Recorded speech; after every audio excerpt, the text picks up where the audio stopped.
Welcome to Mental Millennials with your host, Shelby Friesen.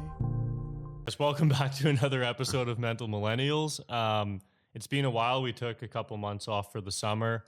It was just busy, and I figured we'll get going again. And Brandon had reached out to come on for an episode, which you've been wanting to do for a while. So it was awesome that it worked out now and forced us to get up and running again. So at that, I'm going to turn it over to you for your intro, and then we can go from there.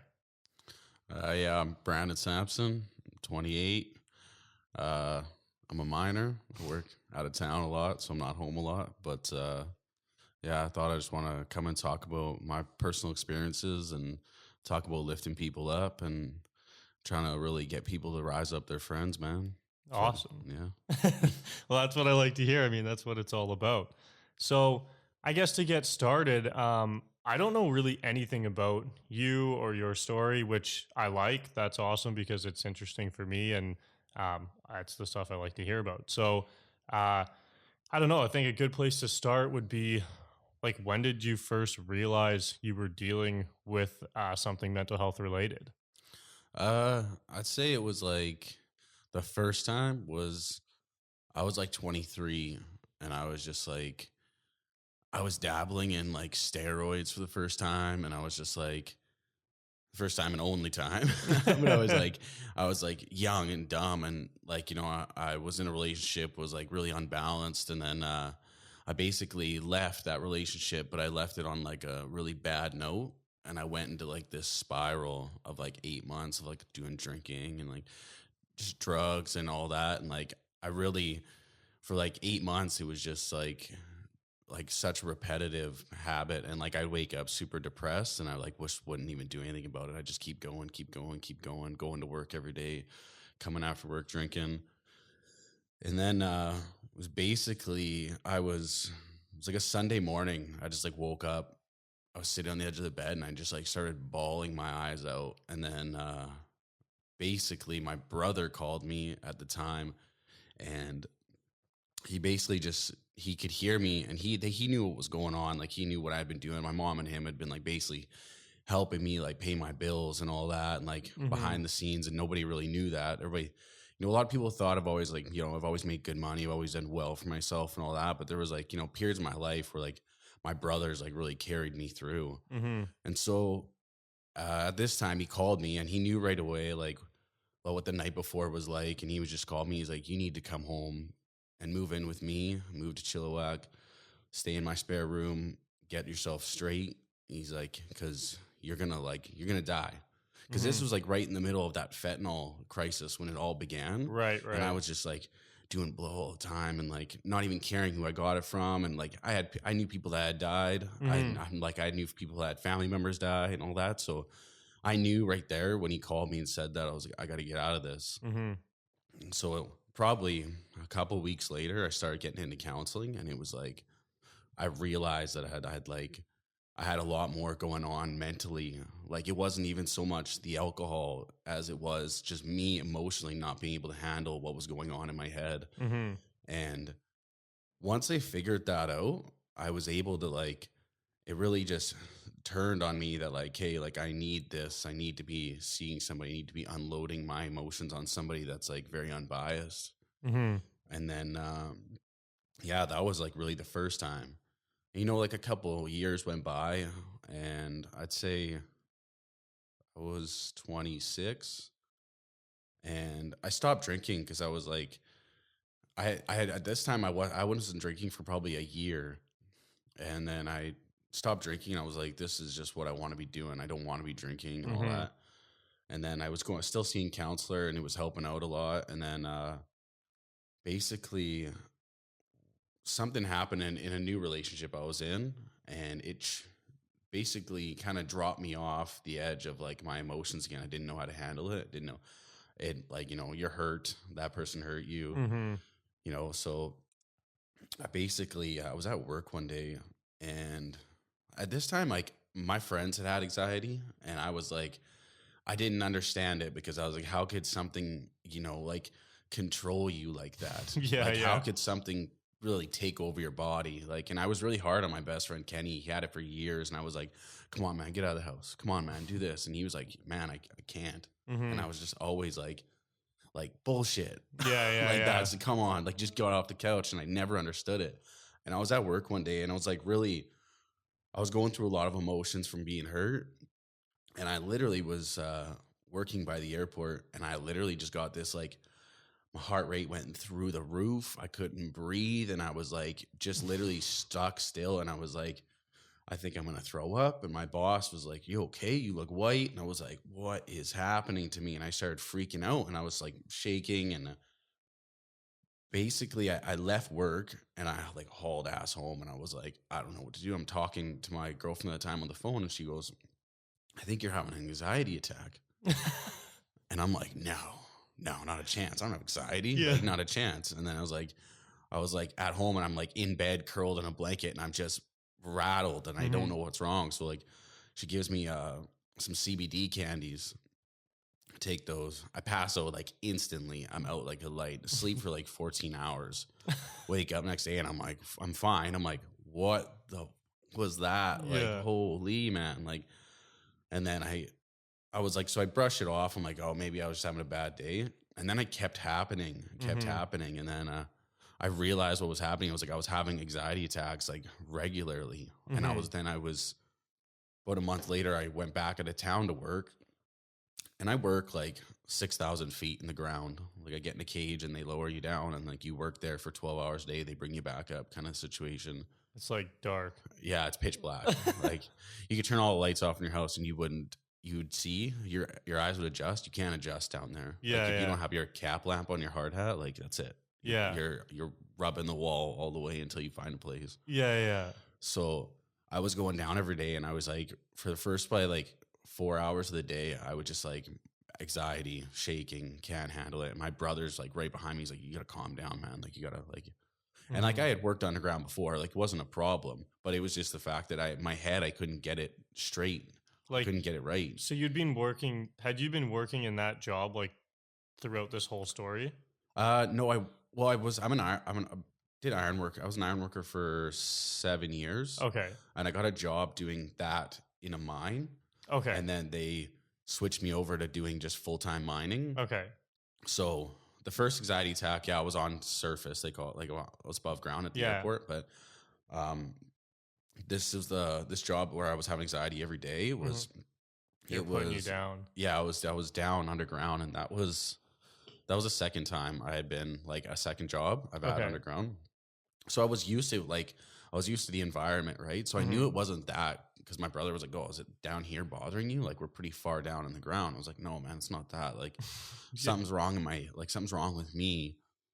And I went back to counseling because I took a break, and I went back to counseling, and it was like the same thing. Like, I stopped drinking because I was drinking briefly after that for like kind of probably started again. Yeah. And I instantly thought that it was like, hey, it's the drinking. And then, a lot of people were telling me like, yeah, it's the drinking. Like, yeah, but I wasn't really drinking that much. I was just like, I would get drunk and get like, kind of be a sloppy mess and probably say some stupid shit. Right. And be an idiot. Right.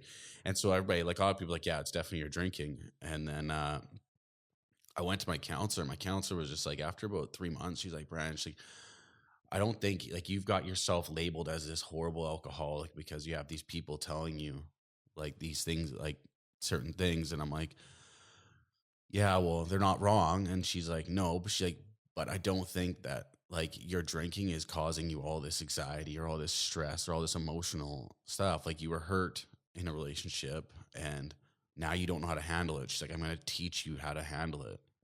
So basically the past, all last year, I was like a wreck with anxiety right up until July. I finally, of this year or last year. Yeah. It was like a year and a half. I like couldn't even sleep. I was like, I'm not even joking here. I'm taking like 5 melatonin pills at night to get to sleep. Now? No, I was. Yeah. I was like, I could not close my eyes without a million scenarios that aren't even real planning going through my mind, right? Like, Yeah. and obsessing about this one person that hurt me and why they hurt me. And, you know, I'm not somebody that would sit here and bash my past relationships. Like, you know, I'm probably sure that they think I'm some sort of asshole. Yeah. Yeah. Yeah. Which I probably was at times. Like, you know, that's, Mhm. but it's, I basically couldn't sleep for like a year and a half, and I basically, it was until, yeah, like last July that I finally figured out what was going on with me, and I was able to start tackling it. But I'd say it wasn't till I didn't stop taking melatonin to sleep till probably January of this year. Mhm. And now I'm like, I do a sleep app sometimes. It's Okay. Calm, it's called. Yeah. Yeah. I do that sometimes. I had to pay for it, but I don't really use it that much. But yeah, like it was crazy, man. It was crazy. And I like totally was one of those guys that was like, yeah, brush anxiety off. Like I gotta like give it to people that deal with it every day. Like I don't know. I don't know how they do it. Like I don't. Yeah, it's crazy. Um, with your situation with the sleeping, were you still in the relationship with this girl while you were having all this like this anxiety not being able to sleep? Oh yeah, yeah. And it yeah. was the same, so you were like working through stuff with her. Yeah, we were trying. We were trying because like I'm with somebody else now. Okay. But like yeah, we were definitely trying to work through the situation that happened, and Mhm. like me just not being able to handle it. Like the trust thing Mhm. was like it was really hard for me to understand why somebody would do that to me in that situation when I was like away at work, Yeah, you yeah. know, and but I was just obsessing over it for so long, and I wasn't moving past it. And you know, and that Yeah. probably and that's my fault because I wasn't working with myself to Mhm. get past it. Just constantly putting the blame on somebody else, you know. And that's what like I even read one in a book that like when somebody hurts you, yeah, for that brief period of time, it's their fault. That's that your emotions are like that, you know? Mhm. But if you extend that through a long period of time, it's now your fault for Mhm. continuing to let something bother you. Now, if it's traumatic, it's a different situation. But if it's just like a singular event where your trust was hurt, you either have to like learn how to fix that situation, or you need to move on from the situation at hand and learn how to fix yourself, because that situation's obviously not going to change. No. No. Yeah, like I find there'll be so many people like in relationships and that will happen or something. Um, and they'll just stay with that person for so long, but they'll just keep bringing it up. Where it's like every time they get mad, like, yeah, well, like you cheated on me or whatever it was, Yeah. and like they'll just be together for so long. And like I feel like you either have to, obviously, like you said, that short period of time, you don't really have a choice. Like it's gonna hurt. You can't just blow it off. No. But beyond that, you have to really decide, like, if you're gonna stay with that person, like, are you okay to forgive them for that and just leave it in the past, or Yeah. are you not? Because I think it's like then at that point it's not fair to the person who did it almost, because you're No, like, no. man, like now what, you're just gonna throw this on them every day? Like Yeah. And that's what I was doing. Like and I yeah. was like the whole like the last probably I'd say 6 months of that relationship, I was dragging it out because like I was doing exactly that, putting it Mm-hmm. back on them, putting it back on them. You did this, right? Realizing that like even myself, like that in ways can be abusive to her, right? In a sense, like I may not be meaning to be an abusive person, but I Mm-hmm. am being like mentally abusive to that person, you know? And like a lot of people will be like, oh, you're an asshole and all that. And it's like, okay, well, yes, I, at that time, yeah, I was hurt and I probably said some things I shouldn't have said, Mm-hmm. you know, but there was eventually it came to a crossroads and we were both like, yeah, we just gotta, this Yeah. isn't working anymore, you know. And I have nothing against her, and she might have some stuff against me, I don't know, but you know, but Yeah. it's one of those things where it's like I had to recognize my own faults. I had to Mm-hmm. recognize what I was doing, and it wasn't helping her or me. So Mm-hmm. it's like, yeah, I just have to walk away. Yeah, that's So like that's a big thing to like open up to and be able to work with, right? Like so many people will spend their whole life just going relationship to relationship, blaming and just bringing like what happened in that relationship to new relationships, right? They'll just yeah, okay, well it's not going to work with this person, but they'll go to someone new and just do the same thing yeah, every time. So like exactly. huge step to be able to just work on that and get through it on your own. That's pretty awesome. No, you feel like a big asshole for a while. That's for sure. Yeah, you're when you sit back and you look and you're like, oh, I can't believe I did that. Yeah, yeah. Like, but if you're not making mistakes, you're not growing as a person, right? So it's like, you know, when people come to me for advice, like I hear them out, and I always base you're always going to base your opinion on events that happen to you in your life, right? Like it's never going to be like, oh, well, this is totally a thing that didn't happen to me, but here, I'll give you this advice. It's only based off what I know. And that's why a lot of people, I tell them, like, you should go talk to a counselor if you're hurting that bad, because my advice is going to be opinionated, and I'm not going to judge you, but, you know, a lot of people will, kind of thing. So. Yeah, and you found a counselor. So, like, for your scenario, it seems like most of your anxiety and stuff came from relationships. Yeah, for sure. So then the counselor would have been like your biggest help. Oh yeah. It definitely, like, when I like first go to counseling, I was like, yeah, whatever. Like, it is what it is. And then it just like, people always think it's like, oh yeah, like I don't want this person judging you. It's like the person there is not judging you. They're helping you find avenues to deal with what you're going through. They're not gonna, they may not be have gone through what you went through, but at the same time, they know how to get you to a point where you can figure it out or clarify what's going on in your head. That's a huge thing that I think people are afraid of, is like opening up to a random person, which is totally understandable. Yeah. Like, I don't know you don't know me, right? But I'm an open person. Like, I'll talk to anybody, you know? So I think that comes too as you start to do those things, like go to counselors or talk to like practitioners. 'Cause I think, you know, like you're used to going to your doctor and you just tell them a couple things really quick for like 3 minutes about whatever, how you feel, and they give you a pill. There's not really any dialogue back and forth about like how you're really feeling, what's going on in your life beyond like that little bit of sickness. And I think when you start to go to like different people, you just start to be okay with telling people more shit about yourself, like even in other aspects of your life. I think that's a big part of the counseling too, is it just helps you open up to like everything else and get used to that. Yeah, exactly. Yeah. I love, that's one thing I love about watching your show, is you have so many different people that come on here and talk about different things. And like, I always tell my friends, like, you need to have like discipline in life. Like, even when I'll go to the gym, my friends will go, take me to the gym, show me how to work out, and I'll do that. And I always tell people, I'm like, anything you get here, man, will transform into life if you put the same effort in. It's vice versa. They work together, and I try to explain that to them. But like, I always try and model myself over somebody who's above me in discipline, or above me in, like, not above me, but like ahead of me, has more discipline, has a better way of controlling it. I'm trying to always read off of those people. It's like that podcast you did with that guy that stayed in the room for like 3 days. Oh, Zach. I was like, wow. I was like watching that. I was like listening. I was like, no way. I was like, and he's just, how he said, he's like, yeah, I just peeled some tape off and I started crying. I was like, no doubt. Yeah. Like, that guy, and like how he had like fast and all that. I was like, I wish I could have that type of discipline in my life, to just have that 100% control. Like, I was just like blown away by that, how that guy can just do that no problem. I know, like, that's insane. You know, most people can't even go 15 minutes without grabbing like a potato chip or something. And like, to do that is wild. Yeah. But yeah, it's a big, I don't even know what you would call it, undertaking. Yeah. With your counselors, did you find one like right away and you were good with that person, or did you kind of like have to go through and like kind of test a few out? Yeah, but I just went to one. Like, I had really big anger issues in school. Okay. And I was like always getting kicked out of schools and everything. So I dealt with counselors in school, but it's like always like in school, it's always like, oh, what's going on at home? What's going on here? What's going on there?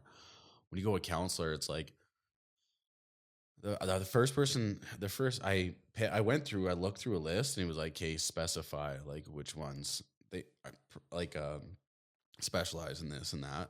Oh, where'd you get the list from? I just looked into like if you go on, like, if you go Google counselors, right? They're in firms basically, right? Oh, like, okay. So it's very few counselors are under their own self. Oh, I didn't even know that. Yeah, so like you'll have like, they'll have a list. You go to the counseling website, and then they'll have, okay, we have these 4 counselors, and then they they will it'll be like this person specializes in family and children, and this one's Right. like drug and alcohol and anger or something like that, and this one's like relationships and all that. Mm-hmm. So I forget which one she was, but her name's Trista, and I was within like the first 2 sessions. You just kind of gauge, Mm-hmm. you just kind of talk, but it was like I started going there, man, and it was like just shooting the shit, like Yeah. because I was just getting the stress that I had off my shoulders from the previous 2 weeks, just off. I was just like, oh, when I leave there, I just feel lighter. Like work or the counseling, you mean? The counseling, Right, like I right. just after like 2 weeks, I'd probably had like a session once every 2 weeks or once every month for a long time, and I was just like, every time I left there, it was like this huge weight, and you're able to communicate with others better. Mm-hmm. Like I would leave there, and the first thing I would do is talk to a person that I felt like I was not in the same like connection with as I usually am with them. Mm-hmm. I'll like reach out to them and be like, hey, like this is what's going on, and like, you know, you did this that made me feel uncomfortable, or this or this that, Mm-hmm. you know, and it make that dialogue that I was able to have with my friends, it just went through the roof, man. Like Mm-hmm. it's just yeah, I mean, it's not for everybody. Like it's not Counseling. Yeah, Yeah. counseling's not for everybody, right? So I think it's just being open to try to give it a shot, though. It's like, how do you really know until you don't try it? I think a lot of people just put it off yeah, and don't go. yeah, But you never really know until you try. yeah, But it seems like you definitely had a lot of benefits from it. And I think that counseling seems to be like, it's almost like usually it seems like that's where people will go first. mm-hmm. Where I think people think mental health, talk to somebody and will do like a counselor or, whereas that was like almost the last thing that I did, Oh yeah, which like, but it was just different. Like it seems, I guess another question that came up as you were talking there, when you're looking through the list and you said they specialize in different things, did you know you were like, did you pick a relationship one? I can't remember if I did, but Because she I think she was more family based. okay, Yeah, she's because more. did you know that you were dealing with like mainly relationship stuff, or did that like clarify through the sessions? Yeah, I think it clarified through the sessions, but also clarified like my insecurity with my body, my Mm, insecurity with always like being under my brother's wing kind of mhm. thing, and my like I'll always like I have like a like I'm at people laugh at me because like I work like 12 hours a day when I go away, right? And it's Mhm. really really hard work on the body. Yeah, And then I come home and I have 2 weeks off, and I went straight to work. I found a cash job yeah, because yeah, like I'm like I have a serious like work issue like with not working. yeah, And I figured like even going to her, she was just like, do you ever like take time for yourself? And I'm like, I like actually can't. yeah. Like last time I was home, I went golfing 7 days, and like 4 of them were by myself, and I was just like, yeah, I love golfing. I just got into it, but Maybe not that much. yeah, like I can't be dropping $100 a day on a round. I gotta go work. I gotta go make money, right? Mhm. And she helped me figure that out as well. Like she was like, just I need to find that fine balance, and I'm still working on it. Like it's been years.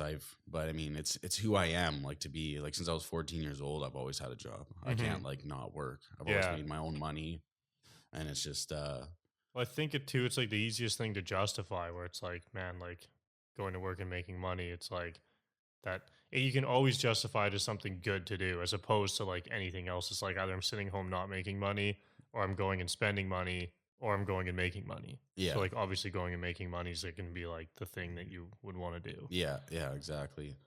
And like now that you started to take more time for yourself, like like if you're going to do that, what do you normally do? Me, like Yeah. when the whole COVID shutdown happened first, because I used to come home and just go to the gym. I'd only be home for like 7 days a month. Okay. And And so it was like a turnaround thing. So Yeah, you'd be like yeah. 3 on 1 off kind Yeah, of thing. Yeah. yeah. So I would only be home like 7 days a month, so it wouldn't be bad. I like do my run around for the first like 3 days, then I'd be Mhm. going to the gym, and then see a couple of friends, and then I'd have to go back to work. Yeah. 7 days ain't long when. Yeah. So when the virus shut everything down, I was like, no gym, nobody was hanging out with you, like anybody, Hmm. and so I basically just started gaming out hard, like hard. And I hadn't played video games in probably like I don't know, like 3 or 4 years. Mhm. And I just started gaming out hard. But even then, I'm like, right away, I was like giving myself anxiety. I'm like, I got to get out of the house. Mhm. Like, I got to get out of, got to do something else. Right. Mhm. But so now that's why I took up golfing, because I want something that gets me out more. Mhm. But like I said, like 2 weeks is too much time for me to be trying to. You got to wait for everybody to get off work anyway. Yeah. That's what I say to people. I'm like, well, it's like, why are you working so much? It's like, well, you work all day, so I can't hang out with you until you're off work. So I may as well work while you're working. Yeah, it's kind of funny because now that I work like usually like mainly remote, I don't have to be anywhere. And even when I was still working with Ride there, um, I had a lot of freedom, but I realized I'm like, okay, I have like two other friends with like similar freedom. So, and then they do their own shit too. So I was like, man, it's not like, again, like you say, you're just waiting for other people. You're trying to make plans. Like, oh, yeah, we'll just go do something. But the only time you can make plans is weekends because they all work. And I'm like, man, this is like kind of weird. But then, like, we've gone to some big business events and met some people who like are fully, like living abroad and whatever they want to do. But the problem where I land is like they make way more money. Yeah. I have the like the freedom with just enough money to kind of live like a normal life as if I worked full time. Yeah. Whereas these guys are like can do whatever they want and spend 40K a month.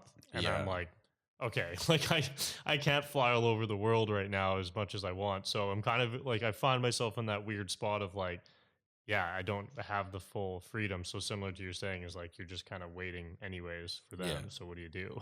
Yeah, exactly. But What are you doing for work now? um this again, we Yeah. get this back up and running. I want to try and get this. We're waiting to launch on Apple and Spotify till we have 50 to 60 episodes. It's Okay, kind yeah. of like a new launch strategy type thing. Yeah. So I've been holding out for that. So I'm hoping that'll happen in the new year, Yeah. like first thing in 2021. And then we're doing a bunch more courses for stuff that I had like learned through everything that I done. Mhm. So I'm putting together a big food course Okay. right now. Like I'm going to call it Foundations of Food. So it's everything that I learned from spending a lot of money in the holistic industry, doing a lot of trainings, workshops. Okay. Yeah. So I'm kind of taking aspects of like everyone I saw, Yeah. like what made sense to me. And similar to what you said about, it's always my advice is always going to be based on what happened in my life. Mhm. So I'm just going to be offering that stuff up, and I think it'll be like a 40-day course delivered through email. Like I had all these cameras inside. I filmed like cooking, how to cook, all the like Oh, food, wow. different techniques. And there'll be a lot of resources like books.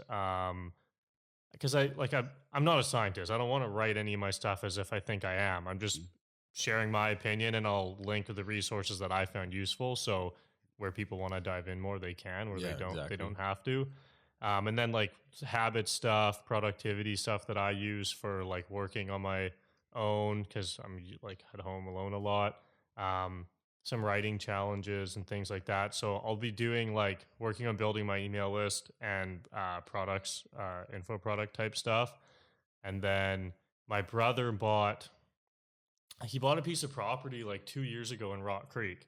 So it's like 40 minutes east of Osoyoos, and it's 160 acres, but it's like it's not bare land, but there's no dwellings, there's no like Yeah. anything yet. So the goal of that when they bought it was to build it out as a retreat center, like a sustainable living place. So now we both have kind of fallen into this spot of a bit of free time and have a bit of money to put into that. So our plan now is like to have that running for next year. Yeah. Have some cabins up there, like a big communal area where we can host retreats and like show people in person, like the cooking and breath work and Yeah. all sorts of stuff that have worked for us. So yeah, that's like the vision for that. I mean, it's really just diving more into this and kind of just sharing as much as we can of everything that we've been through and learned. So, Yeah. and it's getting people together, like you said, with friends, like rising people up and doing that.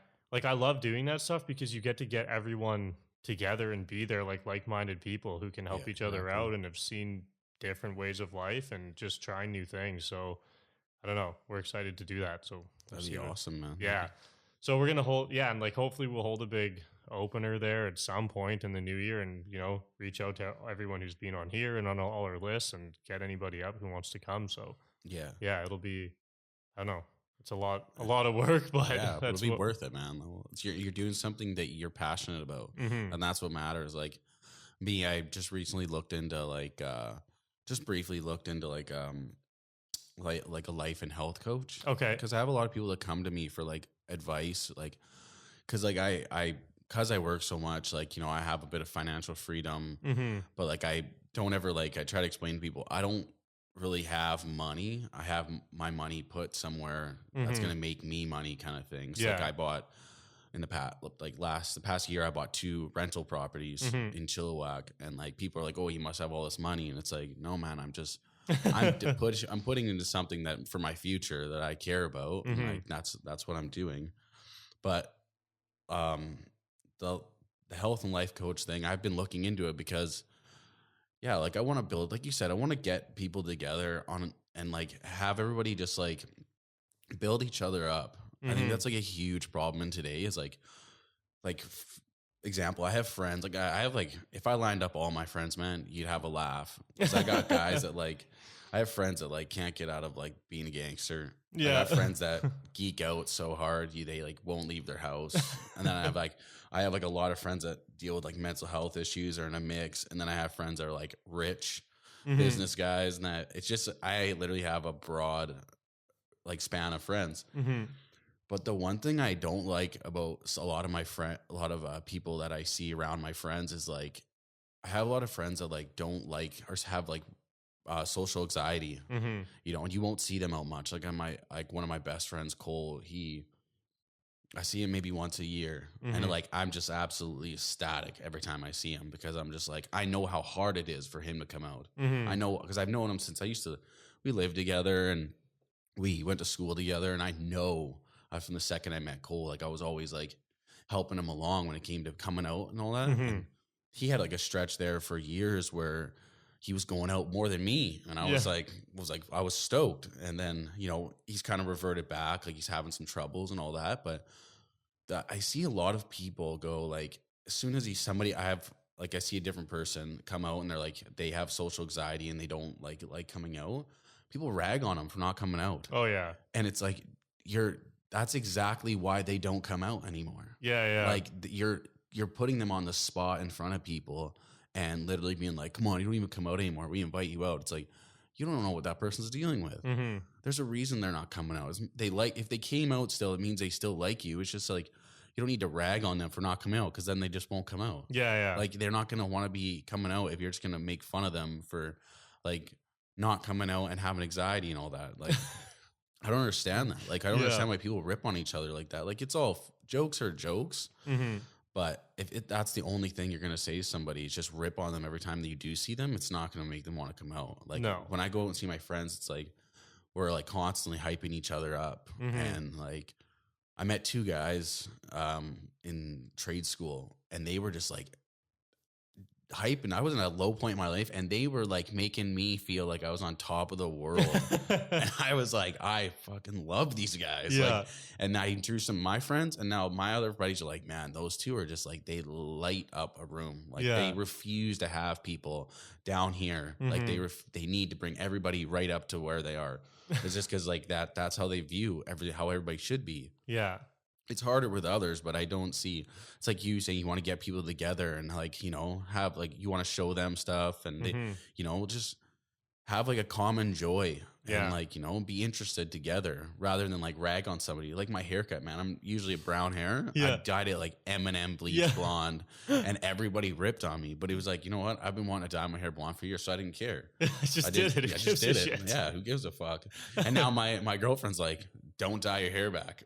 I like it blonde. I was like, there you go. So the way it is now, I'm going to keep it for a while. But like, it's just like, it's so funny how like so many people are appalled that you want to do something. But then you have like this other group of people are like, fucking do it, man. Yeah. Do it. I asked one person, like, should I dye my hair blonde? Like, why even asking me, should I dye it blonde? Yeah. Like, that's it. Don't even bother. Like, just do it. Yeah. Yeah. So that's what that's just how I love being around people that are like doing that. And like, I love hearing, like, I loved this, man. When I seen this, I was like so jacked up. Yeah. Cause I have like, like my Instagram there, like I haven't colored in a while, but I started coloring to handle my anxiety. And while I was listening to audiobooks, and like some people, like my buddies that are like tough guys, are like, oh, somebody in anger management class over there, like making fun of me, right? But then I had people come out to me and they're like, I didn't realize you were like this, man. Like I've been like this for a long time. And like that's when I really started widening my eyes to it, is because I was like, wow, there's a lot more people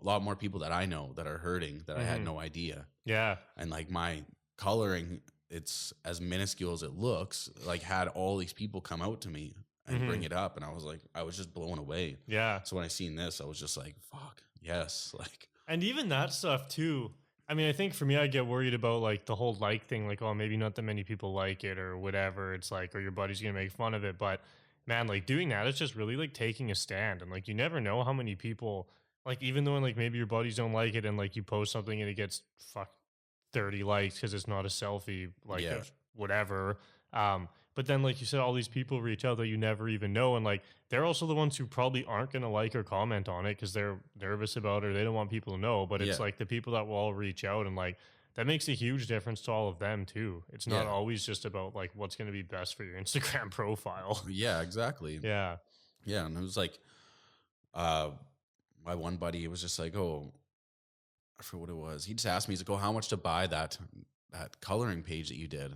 I was like, you can just have it. Yeah. And I was like, he's like, no, man, you should sell that. And I was like, he's like, it's really cool. I'm like, yeah, but I'm not here to make money. I'm just here to like, I'm just showing that I'm vulnerable too. Like, even though I'm labeled as this guy who has like nice vehicle and like, has a house, and I have my family's like super great and all that. Like, they struggled hard when we were younger, but like it taught me, my brother, my sister hard lessons, right? Like, that's why we work so hard. But everybody looks at my family and thinks like, well, like, they have all this stuff, but it's like, it doesn't come without like trials and tribulations. It doesn't come without struggle, right? Like, I hate the whole term, like, oh, it must be nice. Because when I hear that, I'm just like, must be nice what? That like this year I was away for 4 months straight and I didn't see my mom, my nieces, my nephew. Like, it must be nice. Like, that's horrible. It's horrible. It sucks. Wasn't very nice. No. Like, it's just, but that's just it. And it all comes down to personal opinion, right? Yeah, I mean, well, I get the same thing a lot too. The must be, I mean, that's more with like, a lot of people are like, oh, it must be nice not to have a job.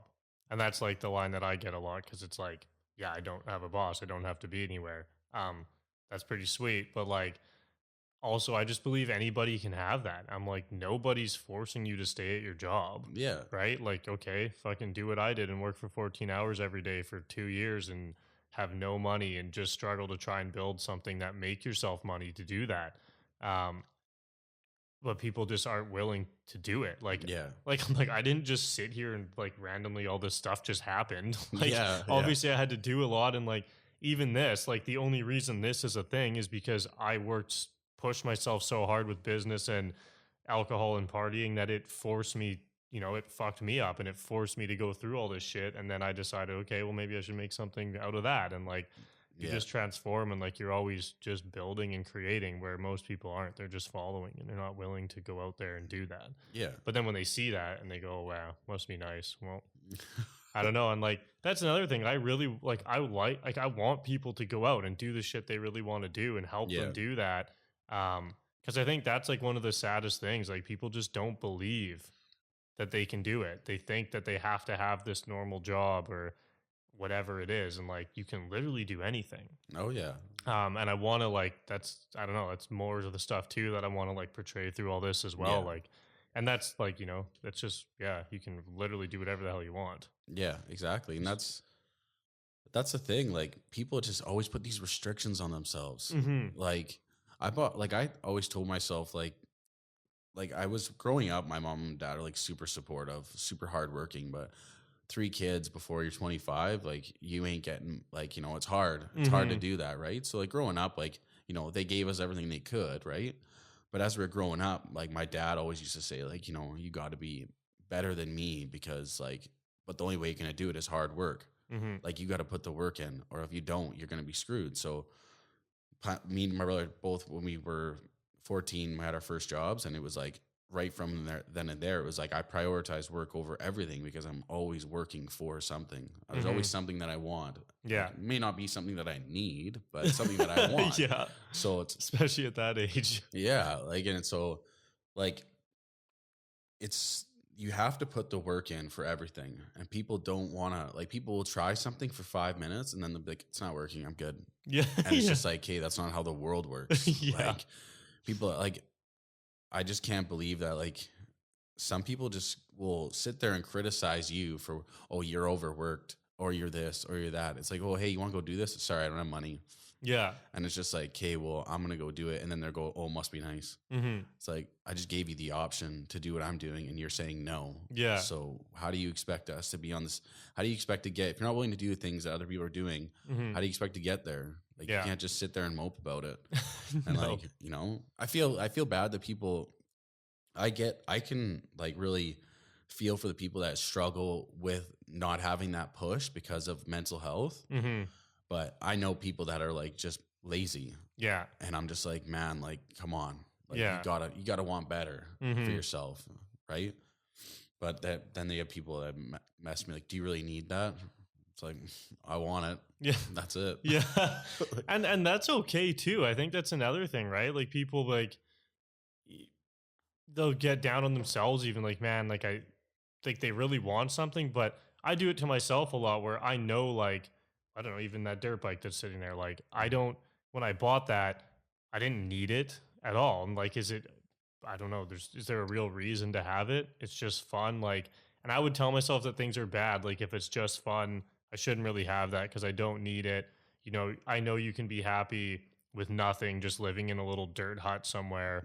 But at the end of the day, like, I don't live in a little dirt hut somewhere. Like, Yeah. that's just not really the world we live in here. And like, if you're out and you're working and there's nothing wrong with just buying something for the sake of wanting it. Yeah. Like, I think it's just being aware of that and knowing that you just want it, not continually buying things because you think it's going to make you feel better and getting stuck in like some loop like that, which is what a lot of people do, right? It's that instant gratification, whether they're buying food or like a new cell phone or a video game or, constantly getting a new vehicle every year and whatever it is, which, like, I don't think any of those things are bad as long as you're just not relying on those for happiness. Yeah, So, exactly. or thinking that it's happiness. I don't know. Yeah.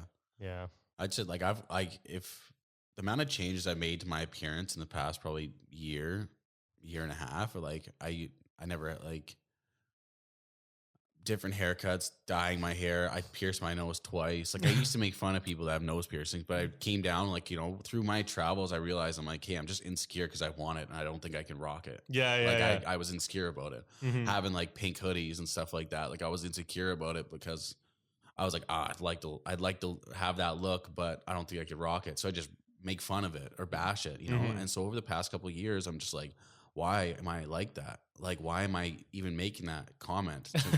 Why am I even saying that to somebody? Like, it's so unneeded. It's so much energy wasted. Yeah. Right. So it's like, same as it comes to like just bashing people that you're in your previous past. Like, you're just like making fun of why it's wasted energy. Right. And so I like this past couple of years, like, fucking, I'm getting my nose pierced. Fucking, I'm buying that pink hoodie. Fuck, I'm buying that bright yellow hoodie. And it's like, I get comments on, I'm like, you look like an idiot. And it's like, I don't care. Yeah, literally doesn't matter. Yeah, it doesn't matter, man. And that's why I try and like, I have a lot of people that come to me like, oh, like this person says this or these people say this. I'm like, does it matter? Like, my barber, Gino, he's like who I always go get my hair cut from, not just because I love the way he cuts my hair, but the fact that he started in his basement suite cutting hair, and now he's got like 10 barbers, 10 hairstylists upstairs. He's got this massive, beautiful shop, and it's all through hard work, all through putting the hard work in. And I just sit there and whenever I go there, I'm like, this is what it means to be like, keep elevating yourself, never being satisfied with just you and your buddy cutting hair, always wanting to push for more kind of thing. Right. And I confide to him. Right. And I asked him yesterday, I said, is it a bad thing to always want more? Like, I'm always searching for the next thing. Like, I bought my townhouse, and then right away I was like, I wasn't satisfied. I was like, I want another property. And I worked my ass off for 8 months, saved up the money for a condo, and or saved up money for another spot, and then a apartment building that me and my girlfriend were living in, like, ended up the suite. They were selling it randomly for super cheap, so I was able. It was loot. It was a luck. It was fluke. And I was like, oh, I had the money, so I bought it, right? But I asked him. I was like, as soon as I bought that, it wasn't like it was the same thing. It was like, what do I need next, right? I'm like, I want to, like, I think the ultimate goal for myself personally is to be a father and a husband. Yeah. Like, that's the ultimate, like, apex for me, is to go out. Yeah, like, you know, I don't need the most money, but I do want to be, like, to the people in my life. Like, that guy was an amazing father, an amazing husband, kind of thing.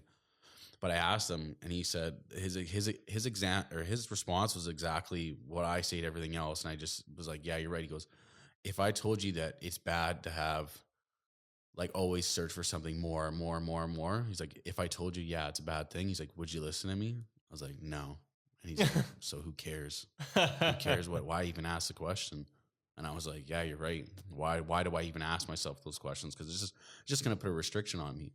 I would hate to be in 30 years, tell my son or my daughter, being like, yeah, you know, I was actually going and I just stopped. And I was just like, this is okay. Because I'm now putting a restriction on myself, right? And it's like, some people are happy with, like, one thing, right? And there's nothing wrong with that.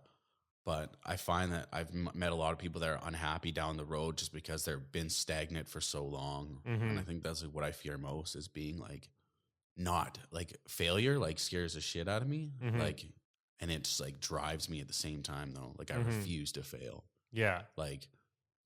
Like a prime example at work, to drill is, like, a super hard thing where I work. To be a driller, very few people can handle it. And I was pretty well put my body through hell for 3 months. Like, I could barely move, waking up in the morning, picking up this drill and drilling this rock. But I was like, kept doing it because my brother was even like, man, if you're too sore, like, don't do it. Because he doesn't do it, but he wants to. But it was just the opportunity came to me first. Yeah.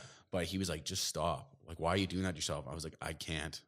I can't be walking around here being the guy that, yeah, he couldn't drill. Like, once I do something, I need to do it. Like, and that's it. That's how I try and tackle everything. I'm doing this. I'm doing it 100%. Period. Yeah.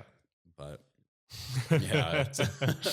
Well, I think that's I don't know. Like, to me, that's the way to do it too, is, like, just, I mean, I think I'm, like, quite perfectionist wise, where, like, when I do something, I want to do it the best that I can. I don't like to, like, half-ass shit, or, like, just, you know, if I decide I'm doing it, then I'm doing it. And it's the same thing. I think the only thing for me is, like, I heard someone say, it's not really failure, but it's the difference between quitting or just giving up. Whereas, like, quitting would be when you still want the end goal, but you're not willing to do the work. Yeah. And giving up is when you actually you're doing the work, but you decide that you don't want that goal anymore, and you decide you're going to switch routes and do something else. Yeah.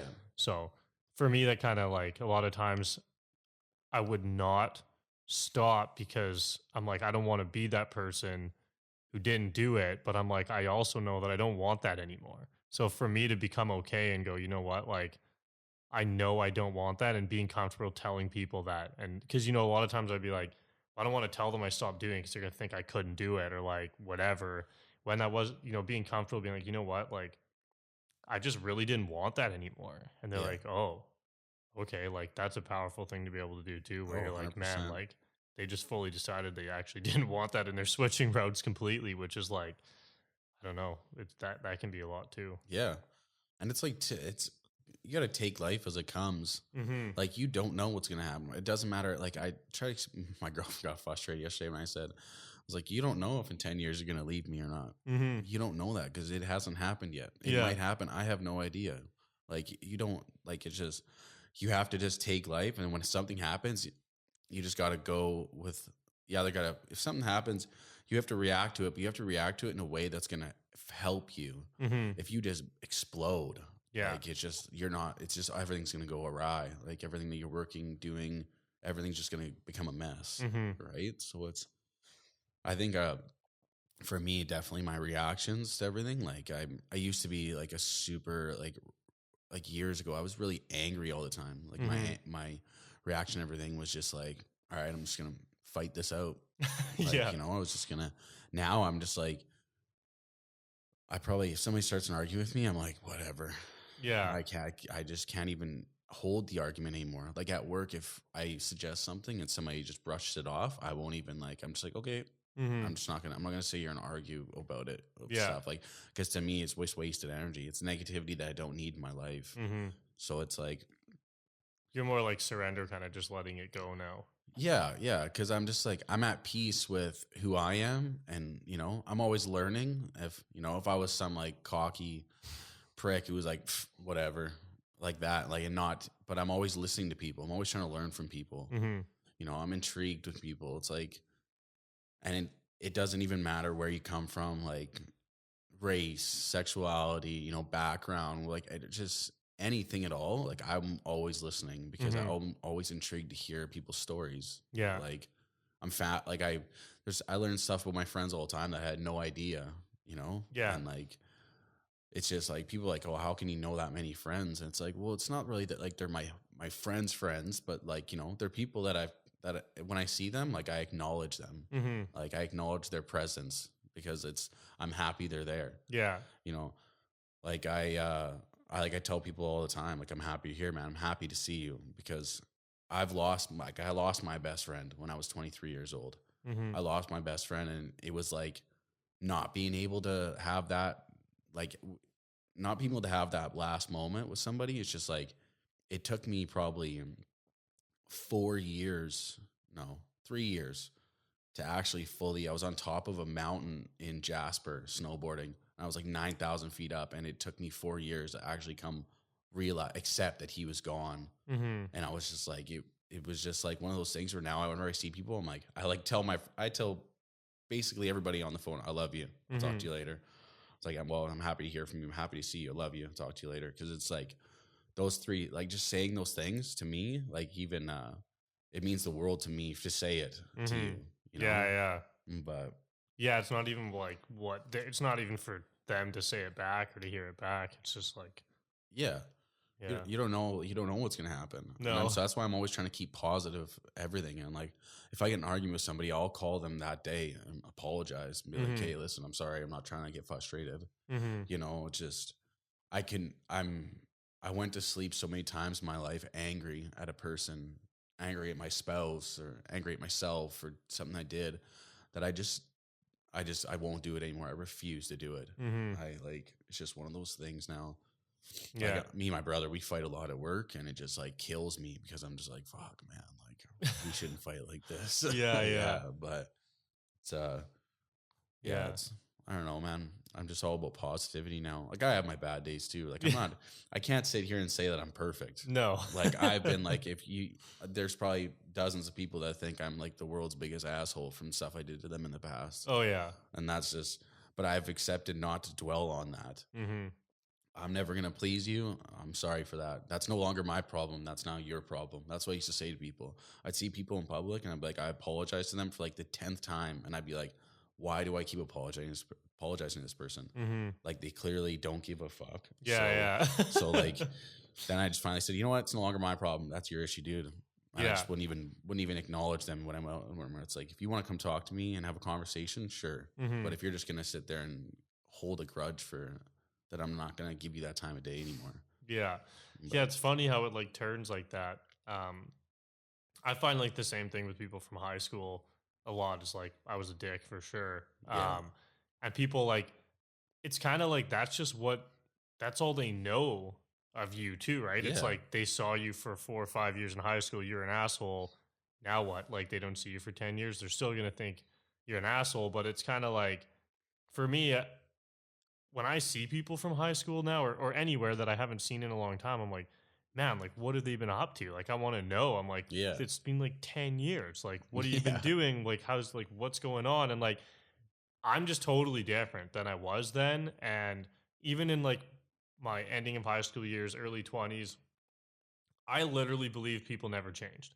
I was like that classic dude who's like, I'm going to be an asshole forever. Fuck all these people.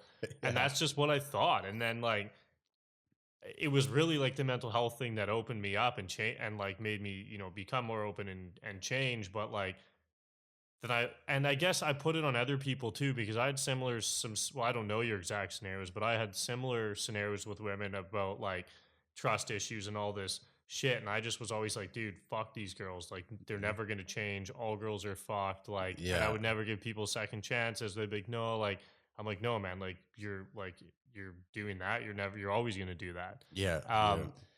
So I was kind of like portraying that on everything. And then now I'm like, fuck, like, kind of feel bad. I'm like, it's not really it at all. I'm like, looking now when I see people, I'm like, what's going on? How have you changed? What's going, like, I want to know about it.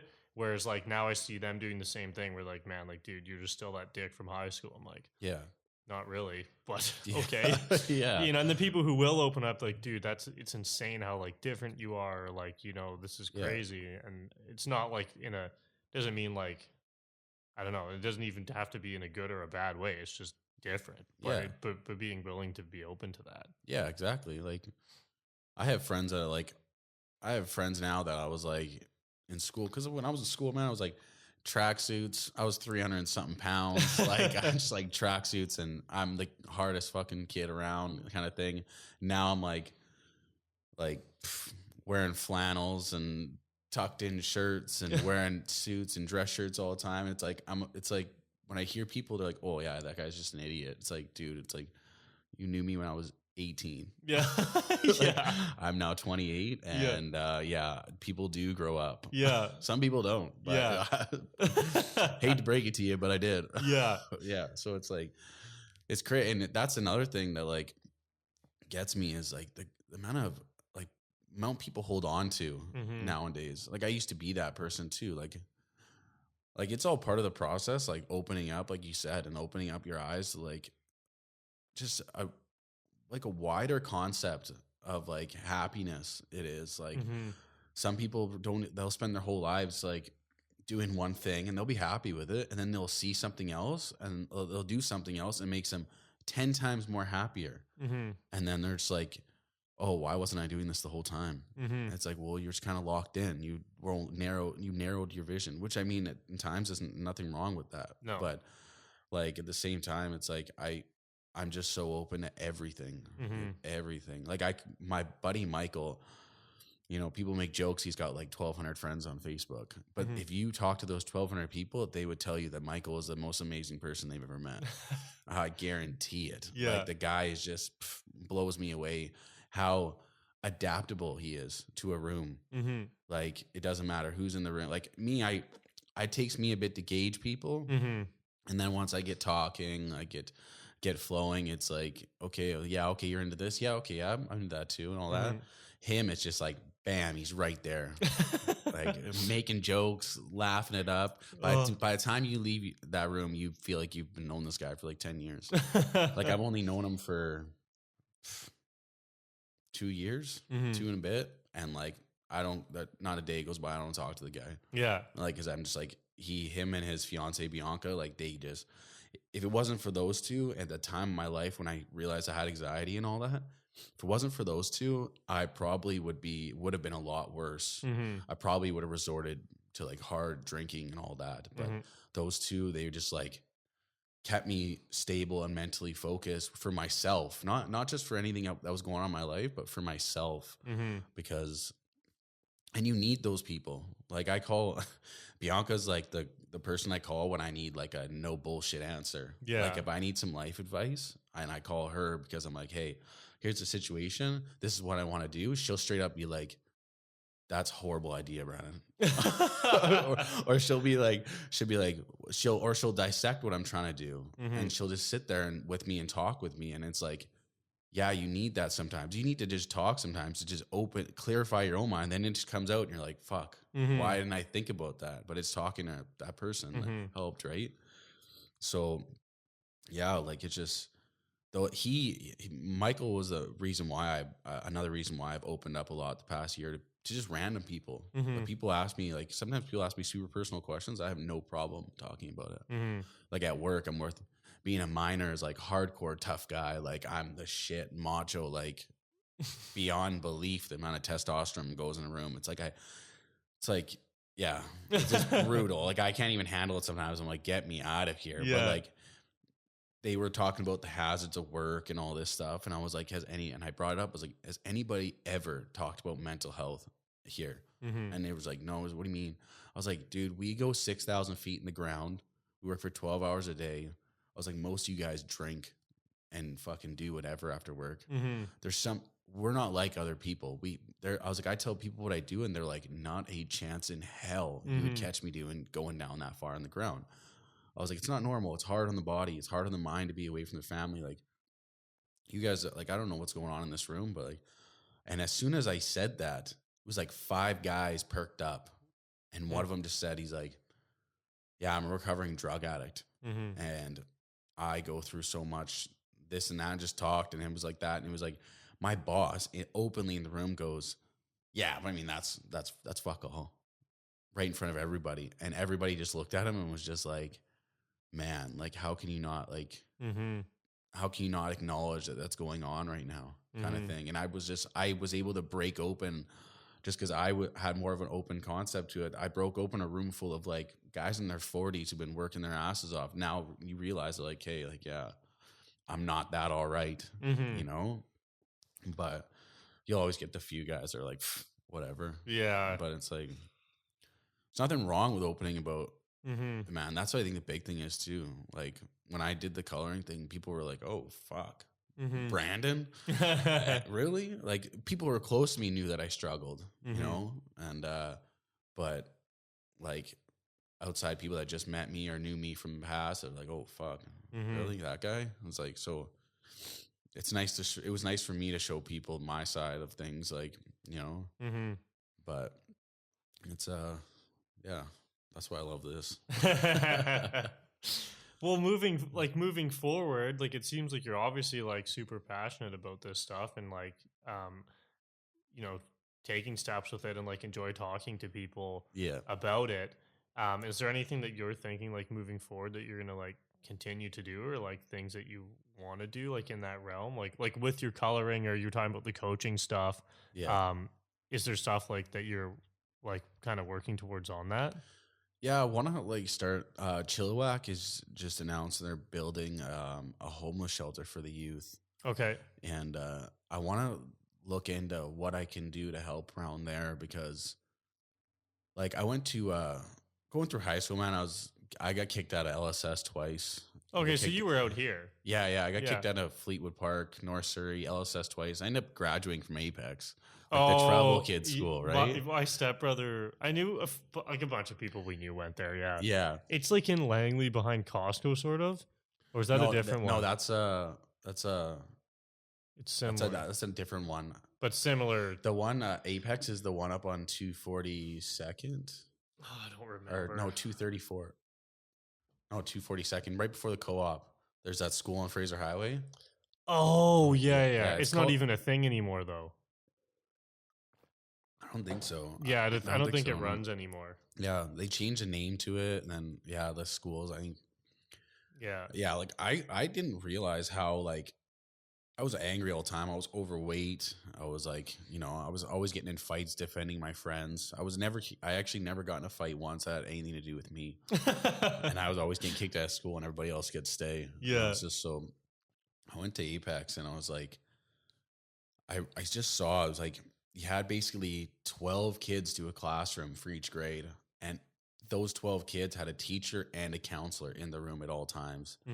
And just like the amount of like people that I met there that were like flat broke, couldn't afford even a pencil to go to school with, parents of drug addicts, kids coming out angry because they're fucking getting beat at home, kids that are just like have like a ADD or like some sort of like learning disability or something like that.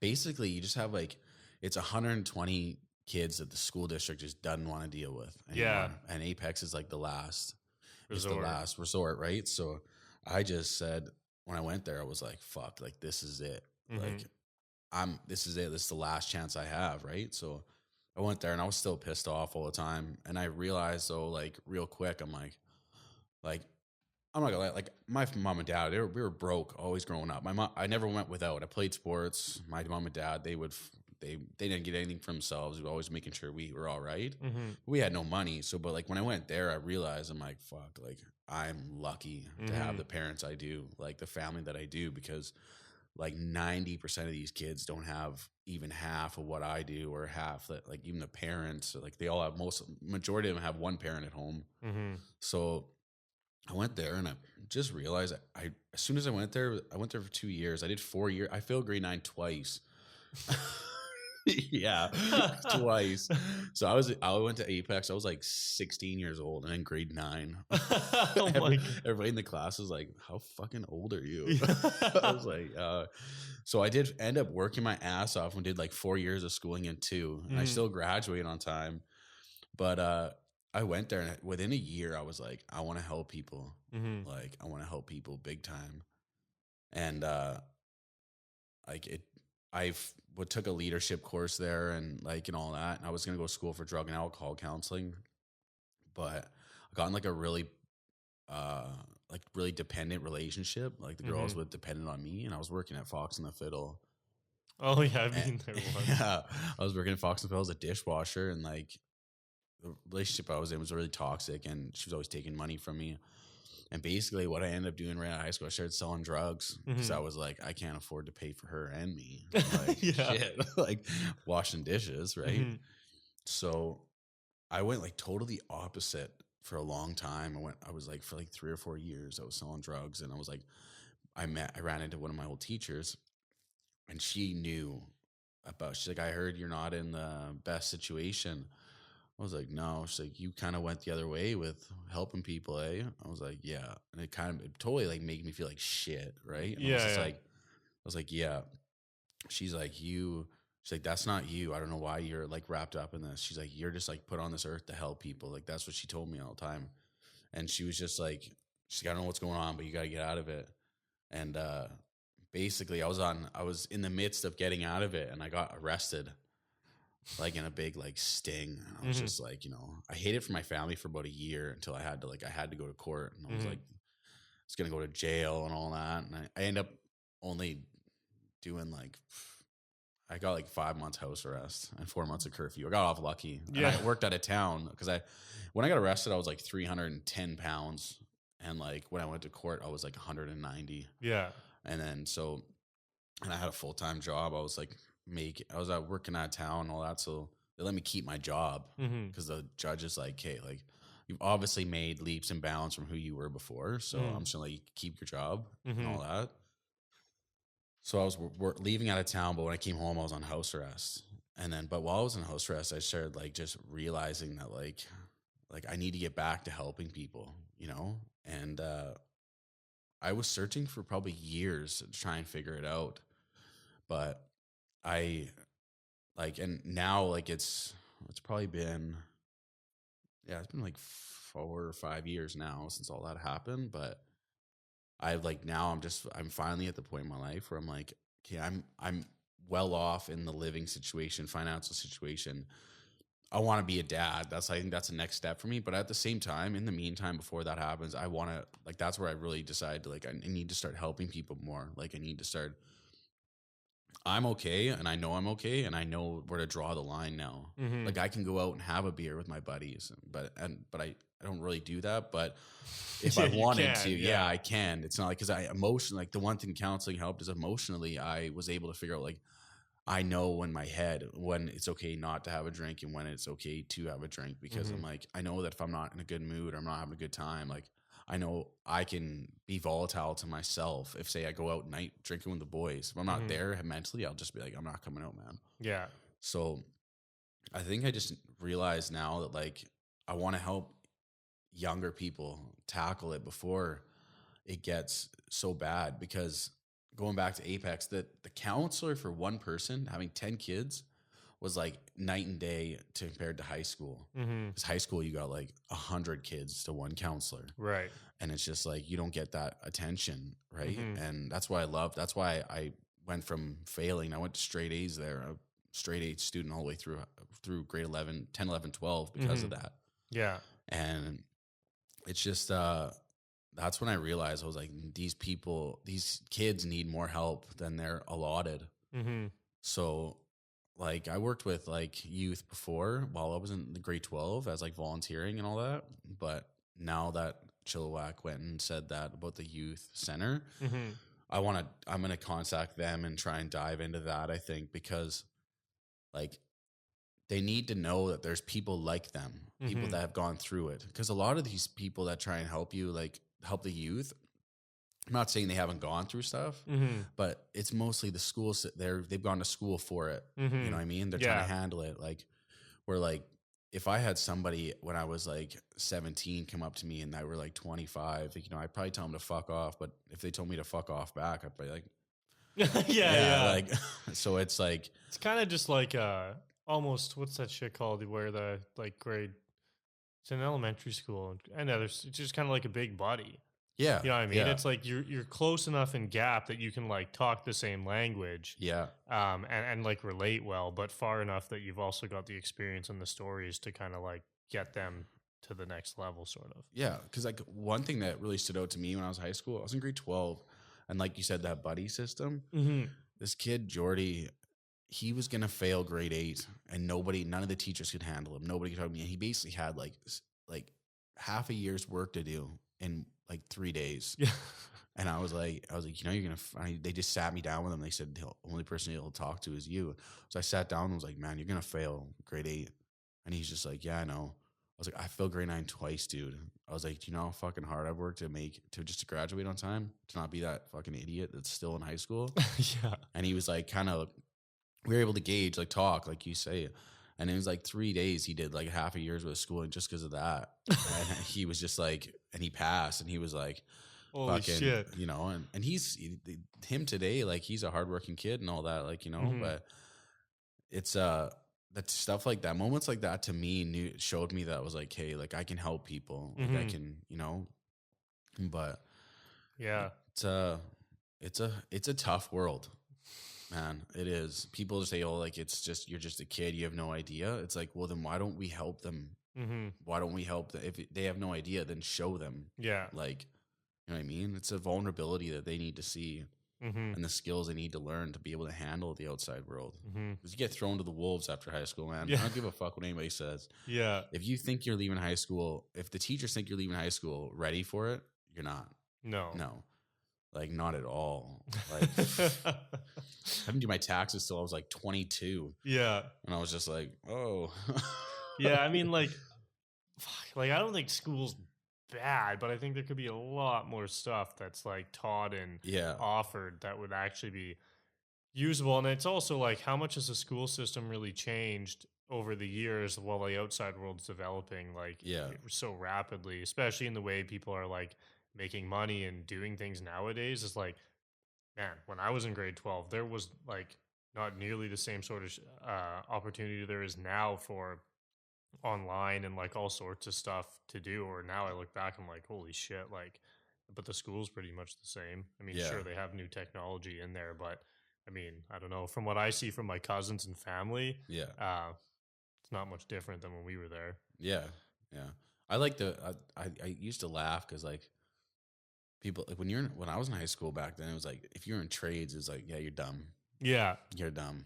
It's like now it's like tradespeople fucking on par with anybody that goes to college Mhm. usually with making money. Like Oh, yeah. if you work hard enough in trades, you'll make just as much money as anybody with a degree. Oh, yeah. And that's what I tell people sometimes. Like I remember one time I was on a job site. I was on a job site and this kid looked at me and laughed and said, like, fuck, I'll ever be fucking working like this for a living. I'm going to school for business, and had a big macho attitude. I was like, whatever, man. I make more money than fucking most of my friends. Mm-hmm. And then now he's been tying rebar for about 4 years now. I can say I don't know if I'd tie rebar. Oh, yeah. That's what I did, man. Did you? Yeah, I tied rebar for 6 years, I did Holy. structural steel for a couple, and then, yeah. I did a lot of structural stuff, but the rebar stuff, I was like, man, I don't know. Yeah, it's another animal, I that's mean, for sure. I guess, yeah. I mean, it's similar. Yeah, yeah. I went to school for both of them. I took them both at the same time. Mhm. And because I knew when I started rebar, I was like, I can't be fucking doing this forever.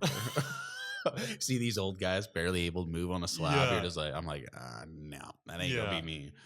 So That's funny. yeah, Yeah, it's I don't know, and even like, yeah, I don't know how useful like even college and stuff anymore. Like most people are going in, and they're coming out with like 100K in debt, and like what?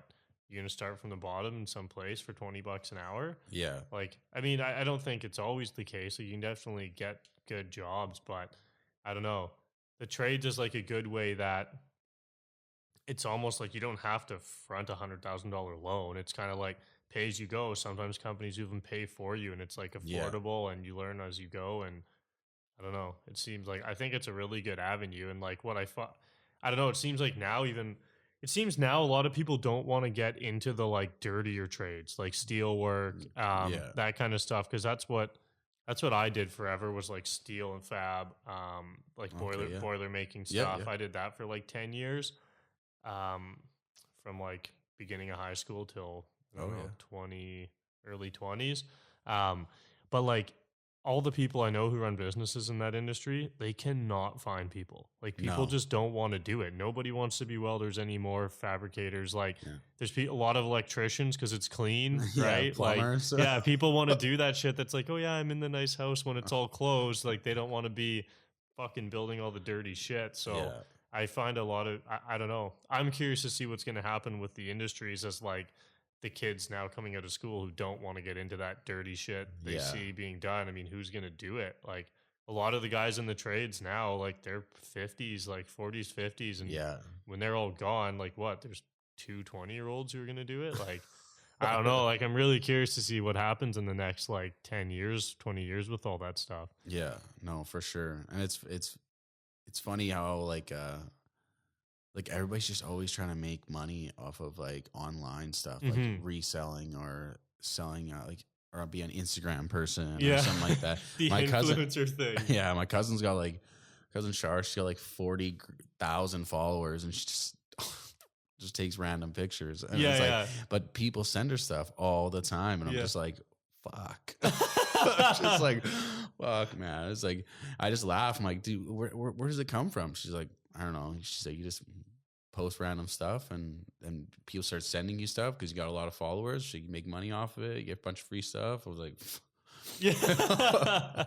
Yeah, I mean, it's not the worst. no, yeah, exactly. So it's just fun. You see a lot more people trying to do that rather than Mhm. work, and that's Yeah. yeah. So it's I think it's kind of funny though because you need both. Like, yeah, like the world needs both, but I also think to build those online things, people think that I mean, sure, there's people in every scenario in life that will post a few photos and then bam, you get that one hit wonder that goes viral and yeah, your page blows up and then you make money.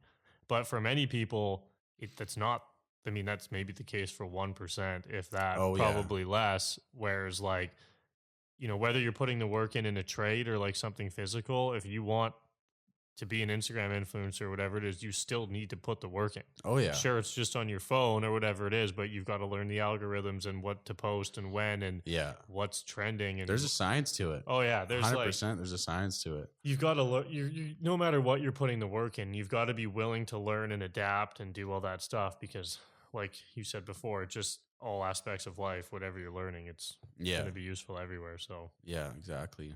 yeah. It can't be all just OnlyFans. Oh man. Yeah, that stuff is I get a good kick out of it. I do. Yeah. I've never even been on there, but I get a good kick out of like it's like he sees like probably 60% of all these advertisements these days like OnlyFans. I'm just like fuck, and they're probably killing it. oh 100%. Killing it. Well, it's kind of funny because I'm in this little business group I paid for, and there's calls we do like every couple weeks, and you submit your stuff, and then the guy who runs it goes through and like, okay, I would change this, or that's a better idea. And this guy wanted to pitch some website building courses, and he wanted a platform to do it on that was paid. And there's like, I don't know, 50 to 100 of us in there, and he's like, yeah, I think I'm gonna do it on OnlyFans. And I'm like, OnlyFans? And I'm kind of like, isn't that like where fucking girls and dudes post like nudie pics for money? Yeah. Because I always see it linked on Instagram and they're like all the models and it's obviously just like more revealing photos. Like Yeah. everybody knows that. And I'm like, wait, maybe I'm wrong. And then I'm kind of like, fuck, this is just an odd thing that he wants to do on there. And like no one's really saying anything. And I'm kind of like, fuck it. I'm just like, dude, isn't OnlyFans like where people just post nudies and shit? And like then everyone's like, man, I was thinking the same thing. Like, I don't think I'd do it on there. And he's like, oh, and the guy just didn't know. He'd never like seen it anywhere. He was like, yeah, I just searched like membership platforms and OnlyFans came up.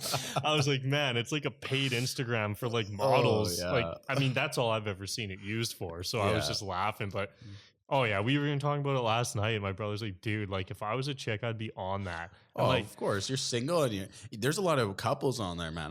Really? Oh yeah, like it's a big thing. Like I've read up on online there, and it's like a lot of like couples will like, it's like the boyfriend's taking pictures of the girlfriend. Yeah, because it's like there's a lot of money to be made. Yeah, like it was like something. I forget what it was on. I seen it was like OnlyFans girl, whatever, makes $1 million in one night. It was like what? Oh my God. I was like, I should tell my brother, him and his girlfriend can do it together then. Oh man. Yeah, that's funny. But hey, like I said, like fuck, if I was a single girl, why not? Making money. Yeah. Worst ways to do it. Yeah, no doubt. I mean, I'm not one of those schmucks, but there's millions of them.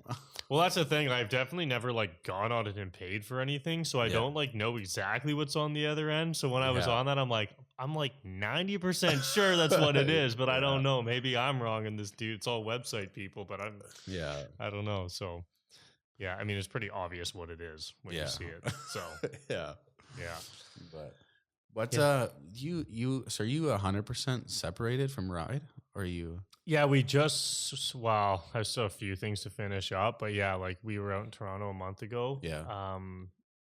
Getting the new owner set up out there. Oh, okay. Yeah, so you sold the whole thing, or?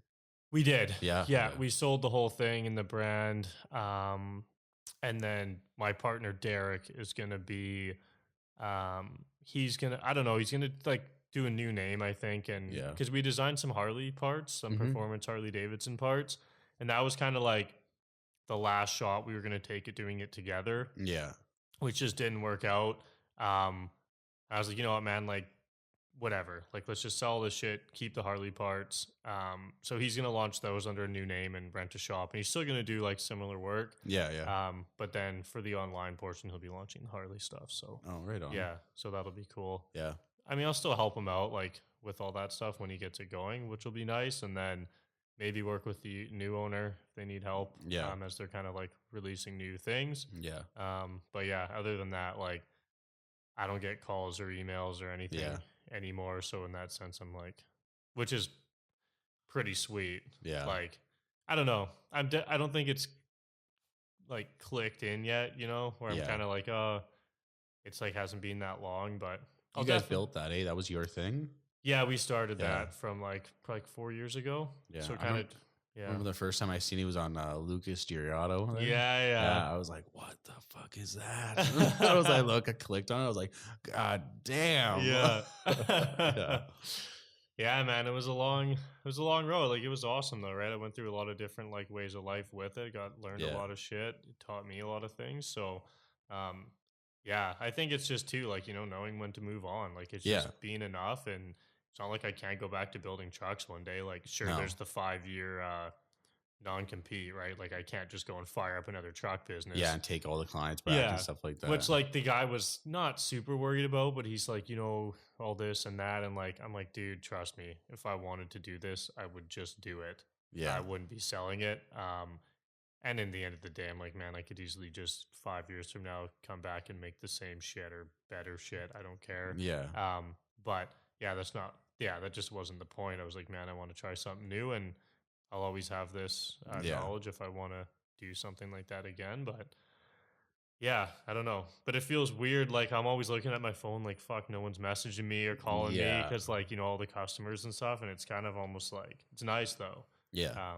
So is it a relief? Like, was it like a weight off the shoulders when you decided that? It definitely is. I mean, only recently, I'd say, like probably the past few weeks, like post Toronto. So probably like the past 4 weeks it has been. Before that was a lot of like, we were building up inventory for the sale, having to like pack up the whole shop into containers, ship it to Ontario.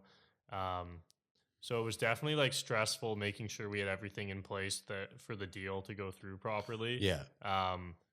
And like coming up to the deal, a lot of lawyer stuff and like contact back and forth with everyone. So and even that was an experience in itself. Like I've never sold a business before. Yeah. So Yeah. I didn't know what the hell was going on. Like they're sending me all these documents and I'm like, can you just fucking write it like so I can read, man? It's like all this shit and like Yeah. lawyer stuff. And I'm like, dude, I get it, but like just yeah, it was like so much of this stuff is like lawyer terms, right? And you're Yeah. like, dude, you can literally just write, you have to do this. You don't have to put it in like a 47 paragraph section that could be one sentence. Yeah. Yeah. But so a lot of like going back and forth with the lawyers and like doing that. But yeah, definitely a relief to like just not have to worry about any of that. It's like I can fully focus on this and this stuff that I care about and yeah, just move forward, like just do whatever I can to, I don't know, serve people, help people, Yeah. share what I know and keep learning too from everybody else, staying open. And yeah, I think like even in the past 2 months, like today, like I'm even thinking like as I've been doing this with you today, I've been thinking about like, you know, past episodes where I'm kind of like more anxious or I'm thinking about, you know, I wasn't fully there because I'm like, oh, what else do I have going on Yeah. in my life? Whereas like today I'm noticing like I'm really like fully listening to what you're saying and I'm Mhm. like taking it all in, which is what I want, right? Yeah. I even canceled an episode a couple months ago when I was still dealing with the sale because I was like, man, I'm just like not in the right place. Like I want to show up for every guest that comes to, and I don't Yeah. want to be like spaced out, like worrying about shit that's happening, which is my own problem too and stuff to Mhm. figure out. But I've definitely, I don't know, feel a lot better and Yeah. calm and just present with everything. So Yeah. it's No, for nice. sure. Just feel more aligned, I think. I've Yeah. got like Yeah. a good vision of what I want to do moving forward. So Yeah. That's good, yeah. man. That's good. That's what Yeah. you need, though, right? Yeah. Yeah. Yeah. I was definitely a little, I found in the past year, well, I would say like a year ago, I was very scattered trying to do like a get quick rich ski or get rich quick and not Yeah. really rich, but just like, how can I start making some money? Instead of focusing on like, how can I help? Yeah. Because I truly believe now, like if I focus on like helping and really giving as much as I possibly can, that the money um, will come. And obviously, there's like, I mean, obviously there's give and take. Like you have to to Yeah. do things, but yeah, like that's my main focus now. Is like, what's the most value I can give to people, and Mhm. then worry about how I'm going to charge for that later. Yeah. So Exactly. yeah, No. that's the plan. So Right on, man. yeah, What I wanted to ask you is, okay. how do you, did you, through the retreats that you did, is that how you really were able to like, figure out yourself as a whole and how to handle everything? Or did you figure that out through a different, Ooh, like emotionally, like you yeah, did. That was probably the last thing I figured out. yeah, So, the first person that I ever saw outside of like like a medical doctor, like my mhm, family doctor, was my naturopath in Fort Langley. So I started seeing him, and I more because mine was more of like a health issue first, I think, where I was like really damaging my body from like food, drinking, stress.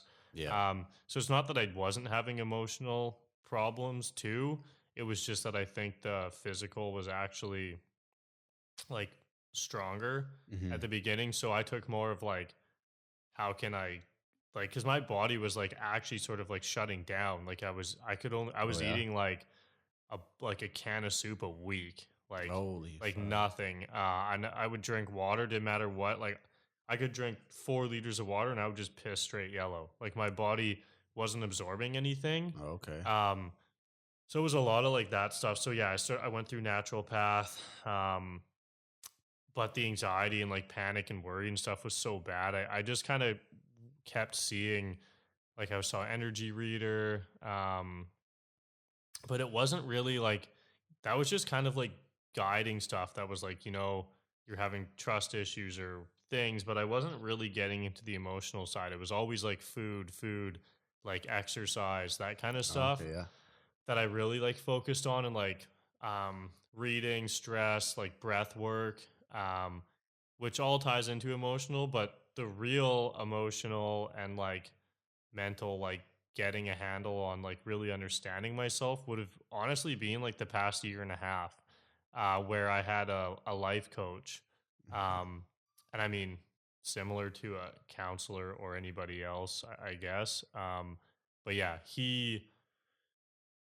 Uh, he actually ended up reaching out to me and asked me to do like a free session because I did some little I volunteered and did like a survey thing with something he was offering on Instagram. I don't remember, but I worked with him, and that's when we really started diving into like how I was feeling, because I had so much frustration and anger with like my business and all this stuff. And I was like, man, like, what is going on? And I was kind of like just scattering and freaking out. And a lot of my anxiety and stuff was coming from that too, because I wasn't happy with what was going on. And yeah, so the past year, that has been huge. Like, I've worked through so many problems with that, and even my relationship stuff too. Like, I had very similar thing where people had hurt me like multiple times in relationships, and I just was like, fuck this. I was single for 5 years, and I had Oh like yeah.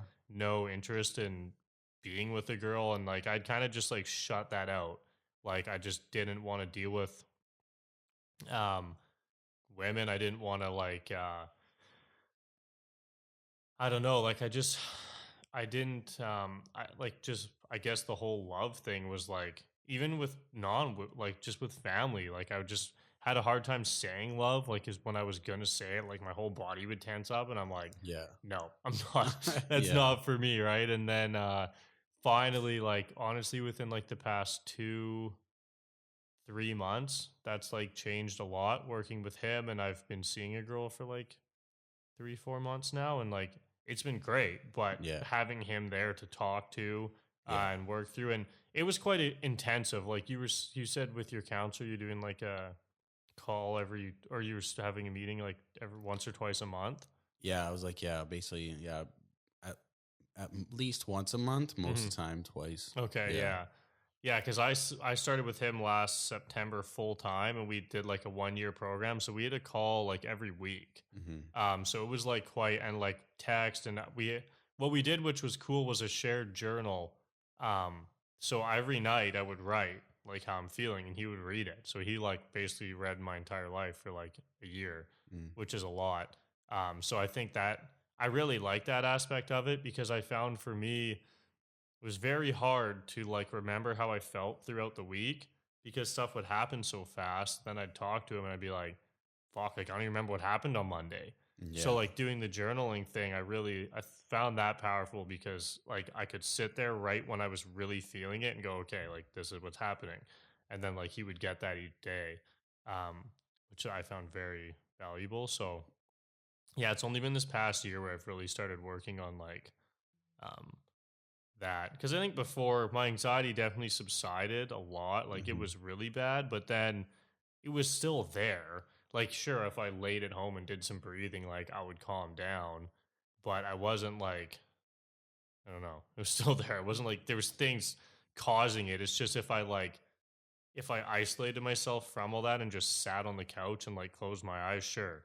But as soon as I started doing my general day or going to do things, I would get anxious again. Whereas now I've worked through that, and I can do everything and just let it go and be okay with whatever's going on, similar Yeah. to what you were saying. Yeah. Yeah. Oh, that's good, man. Yeah. It's I mean, like, I try to explain to everybody too, like, you're always gonna have your own way. Hmm. You're never gonna figure it out like I did. You're never gonna figure it out the way the person's telling you, like, all these advices and all that and everything. Hmm. It's just like you're always gonna have your own way of doing things. You're always gonna figure it out for yourself, and it's just like that's just the way it is. Like, one thing that has helped me, um, even like channel my emotions is I'm with somebody now that struggles deeply with anxiety and PTSD and depression and all that. And, she's always like, I'm always trying to help her figure it out. And I'm like always trying to bounce stuff off her. Hmm. And, it's people that are like that. They always think it's like their fault, right? Like they Hmm. always think there's something wrong with them. And I'm always telling her, like, there's nothing wrong with you. Like, there's like, always trying to explain that to her. And, I try to explain that to a lot of people. Like, there's nothing wrong with you. You're just going through some shit. Hmm. Like you're gonna figure it out for yourself eventually. But I'm here for you in the meantime, right? Hmm. I think there's honestly, I think it's really, I think it's beautiful to have somebody as like raw and open as that Hmm. in my life, like, and anybody's aspect. When I see somebody that's open like that, like when she exposes her emotions like that to me, it's just something that like has helped me Mm-hmm. learn, like just be like, wow, like to herself, she's almost like she's viewing herself as broken, but it's like to me, it's like you're Mm-hmm. as you as you can get right now, Yeah. and you're gonna work through it, and it might never go away, it might go away, but right now it's you're 100% you, and that's like the most beautiful thing you can be. Mm-hmm. And that's the thing I struggle with too, is like being myself 100% of the time, Yeah. not worrying about what everybody else thinks. And it's like, and you said you figuring out your way, like, Mm-hmm. and figuring out your emotions like last, like that's at least you're moving along how you want to, right? Mm-hmm. You're gonna Yeah. do it no matter what. Yeah. So it's as long as you put the work in for it. Yeah. Yeah. But those retreats, do you still do them? Oh, so yeah, to touch on the retreats, I guess,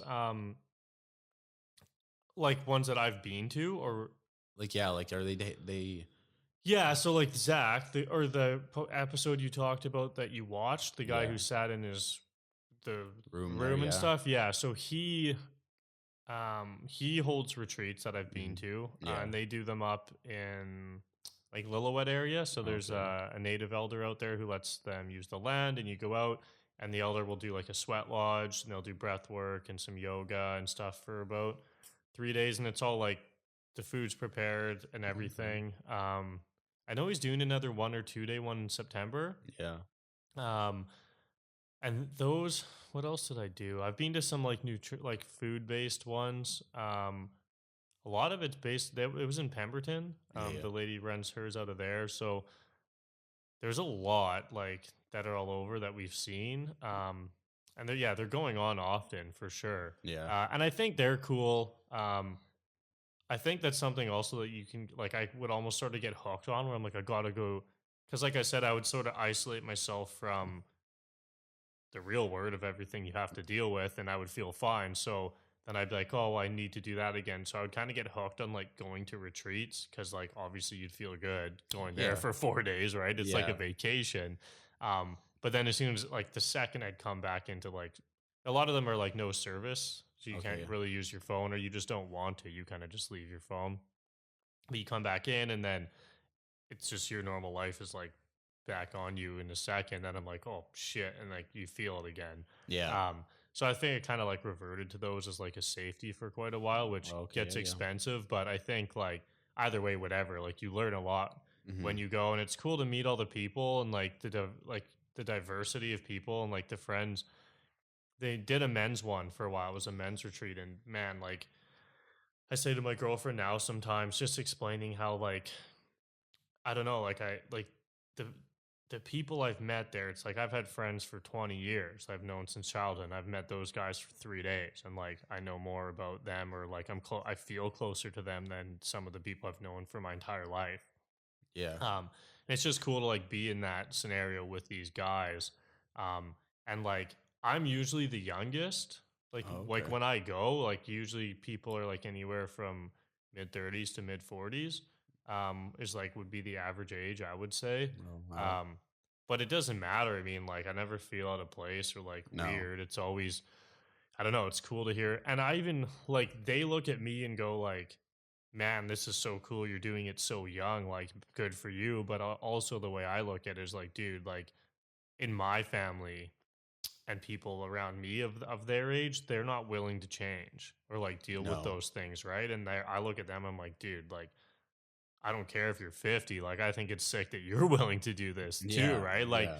I don't think it's ever too late, and that's an issue or thing I see with older people is like in my family with my they're like they're not willing to try that shit. Yeah. It's just whatever, like my life's the way it is because I'm this old now. I'm like, well, not really. You still do Yeah. whatever the hell you want. Like, who Yeah. gives a shit? But yeah. So I think it's cool getting to spend time with they're there because they're with their family and like or not with their family, but they have families and they want to like be better dad Yeah. and be able to show up the way they want to that they haven't been. So yeah, like it's cool to just see where, and it's always such different people.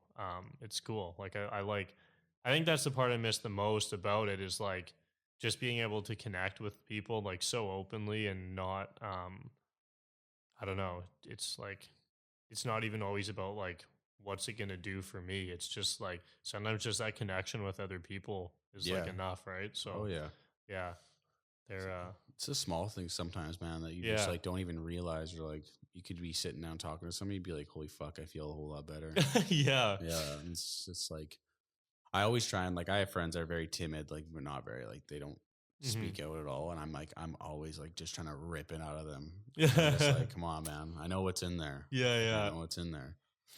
Like my buddy Kenny, he's like, what he doesn't show emotion. Like Yeah. he might get mad the odd time, but like when it comes to raw emotion, it's very hard to get it out of him. There's been a few times I've been like, just fucking show it to me. But Yeah. it's nice, man. Like I'm pretty open. I'm just so open with everything that's just like that's how I was raised. I was raised like my family's very speak your mind, like Hmm. truth first kind of thing, very loving, very supportive. Hmm. Probably too supportive sometimes, but Yeah. No, but that's good. but it's yeah, Yeah. but Yeah, I don't know. Is there any yeah, and like I'm totally open for like questions and stuff too. Like obviously you already yeah, asked some, but that's one thing people are always like, "Oh, like can I ask you stuff?" I'm like, "Yeah, you can do whatever you want. yeah. Doesn't matter to me." Do you ever get tired of it? What? Of like just people always asking? No, not No, really. I mean, no, people don't reach out that much. It's yeah, like probably would reach out less than you might think. yeah, Depends, but I find that people will reach out and then I don't know, like they a lot of times don't really want to. I don't know. Like essentially, if someone reaches out to me, my initial thing is like, man, like thanks, like kind of like support them on reaching out in the first place because I know how hard that alone can be. yeah, So just like acknowledging that, and then because a lot of people reach out through DM or like if they know me, they'll text me. Um, but then it's very hard for me to help like explain or give any sort of like offer anything through text. yeah, It's hard. Like I'm like, dude, what do you like? You want me to write a book like on text message right now? Like I don't know how to really do it through text, so I kind of like offer like if you want, like I'm happy to hop on a call or meet in person, yeah, or if you just only feel comfortable with text, like I can try and like do my best. And a lot of people kind of reach out and like you exchange one or two messages and then that's it. They don't really like, yeah, they're not ready yet to yeah, go to that next step, maybe. Or they're kind of just like, they might just be feeling kind of down and just enough to get like one or two responses. They kind of feel better about it. hmm, And then, they're just kind of wait a little bit longer because some people would reach out. Like some guys have reached out to me over the like a couple times over the course of a year or two. And then like, it'd be like 2 years later, we'll like go for coffee. And then I won't yeah, hear anything again for like a year. So it's like, and a lot of times I would get frustrated and I'd be like, man, like, what the fuck? Like, let's meet. Like, do you want to fucking figure this shit out or not? yeah, Whereas it's like, you just have to also, you can't force anybody to do that either. Like, they have to be ready and willing yeah, to accept that. So, um, yeah, it's usually kind of like, I don't get many people that reach out and we just talk for like a really long time right away. It's usually kind of like back and forth over the course of a time and similar to even this where people will want to come and talk about their story and they'll reach out and be like, oh, I want to do it. And then like, they won't really want to book in yet. They're a little bit nervous and then they'll take time. And like, that's okay too, right? Like yeah, just because you went through something doesn't mean you have to instantly share it with everybody yeah, right away. Like that can take time. So, um, yeah. And like, I truthfully don't think like, I don't think I'd really be a very good like life coach. hmm, I don't know. Like yeah, I've talked to people and like I just like to I don't like to tell people what to believe and I don't think life coaches do that. I just think like I just like to share my story and like the whole reason I wanted to do this is because meeting with people I realized that like what worked for me doesn't work for everybody. no, So with this, I was like, man, like I really want people to know that and see like how many different things people have done and like what's working for everyone and just kind of like take what you think you might want to try and give that a shot and then yeah, kind of work through the different avenues that you've heard of, because I didn't have a lot of stuff to offer where I was like, well, I did. I had my story, but I was like, man, like, I don't know. Whereas now sometimes like I can meet people and go, oh, like, you should actually really talk to my buddy. Like, he has a similar scenario, and I think he could probably give you a lot more, Yeah. people that might be better suited for your situation. Yeah. So now I kind of like, it's nice because I've built like sort of, friends and like practitioners stuff. I go, oh, like you should like maybe try these 3 people, or my Yeah. buddy knows this person. So it's not so much me. I'm kind of almost like facilitating like other people meeting up and stuff, as opposed to Yeah. like me offering. You're branching stuff. out. You have a lot of connections now. So it's Yeah. like, So I like doing that. Yeah, I think like really all my specialization would be is like food. yeah. That's like what I've like done, and I mean, I think it's important for everyone, but I don't always think like, I don't think it's gonna instantly fix your anxiety.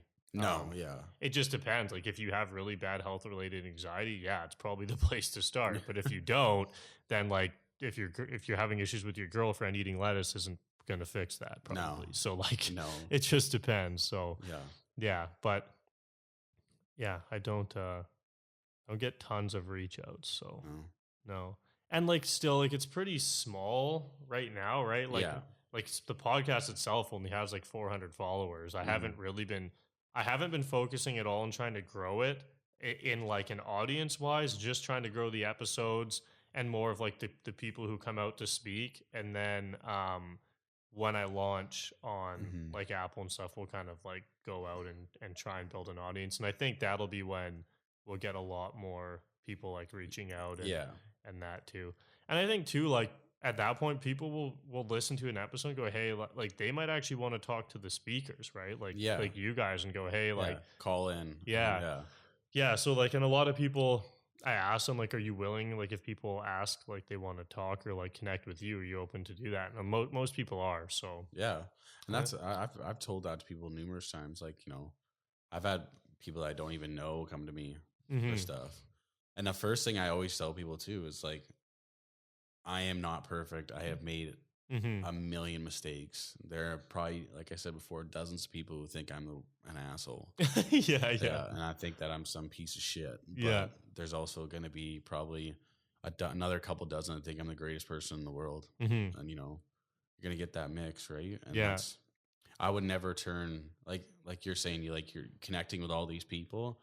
And like, that's the way to help people. That's like, you're helping people, and that's what matters, right? Like and even if it's like just for that day you help them, doesn't matter. It's like the size, like, that feeling, whether, it's the same nonetheless. Yeah. Right. So, yeah, you don't have to like, you might only be in that person's life for 10 minutes or something, but that might be enough to make a change, right? Or maybe that was it. They just needed that 10 minutes with you. You don't have to like spend your life with that person helping them too. yeah. Which is like, I mean, neither's right or wrong, but yeah, can just be that little connection. Yeah, exactly. Like my brother, when he made that phone call to me, he probably doesn't think as much of anything, probably just being a brother, but he saved my life. To me, he saved my life. That's like a point in my life where like, yeah, you saved my life. And he's just like, to him, it's I was just, being a brother, but it's like, it's a lot more to that to me. Right. So it's, but,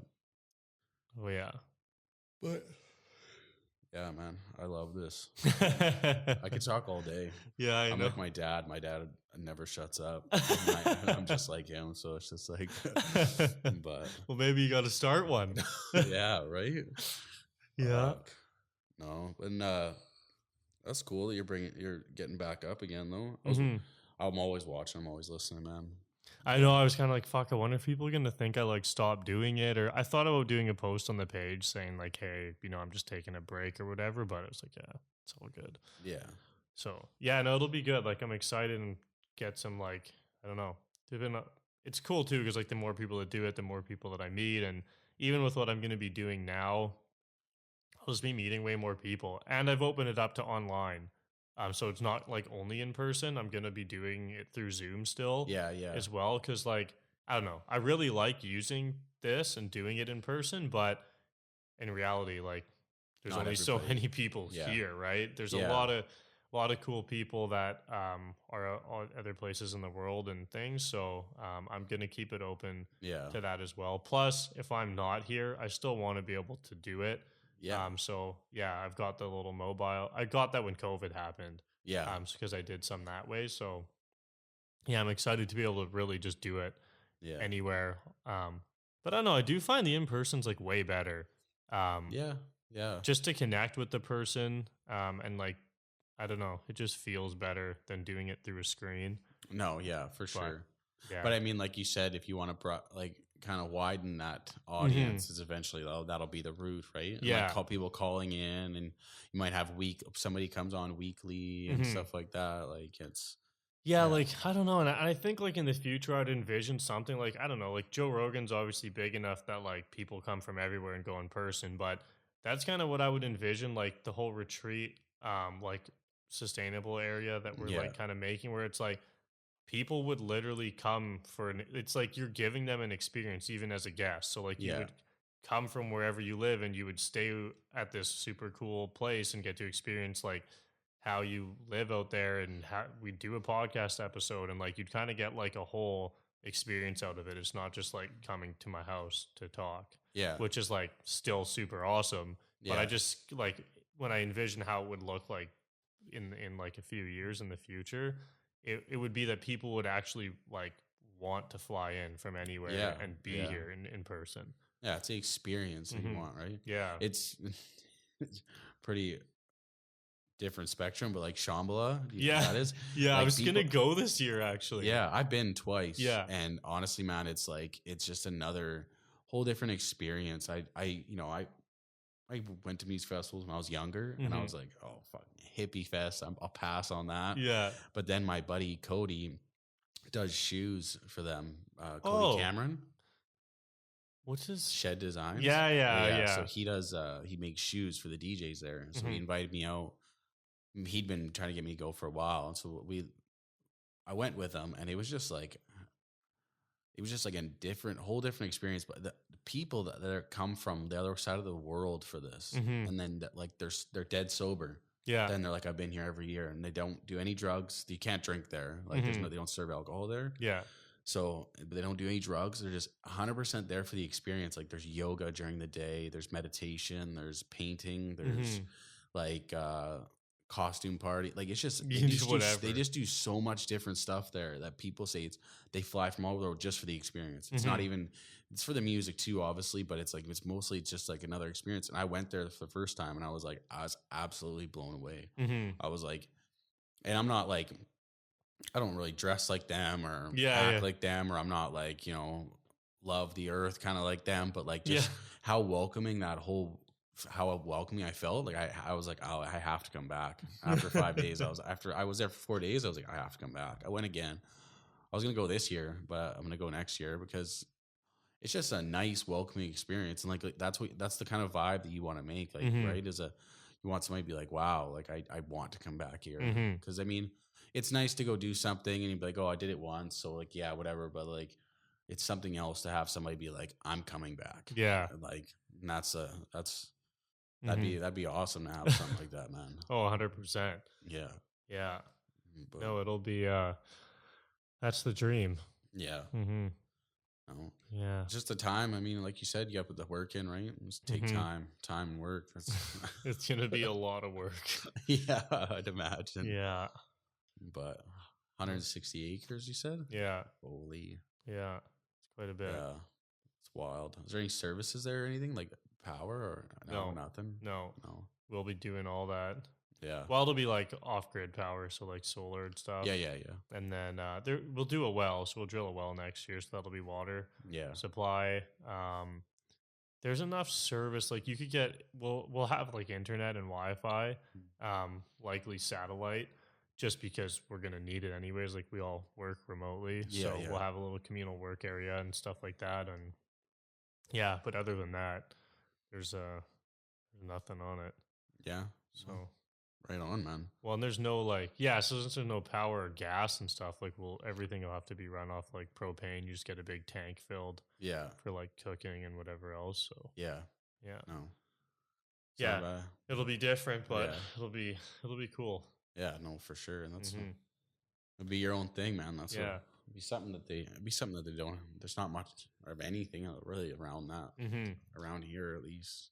No, It's I like, mean, like, there's some stuff, but I don't know. I feel like also, like, between my brother and I, we just, like, I don't know, we tend to just build stuff to, like, a different caliber, I find, yeah, because that's just how we grew up. Like, when I yeah, was in the steel trades, we built all the really high-end homes in Whistler, hmm and I'm, like, just used to building, like, I don't know, like, to me, that's just normal. I'm like, dude, like, sure, the houses are very fancy, but when I think about building something, like, that's how I know how to build stuff. I don't know how to build, like, an average, just wood framed home. I just don't yeah.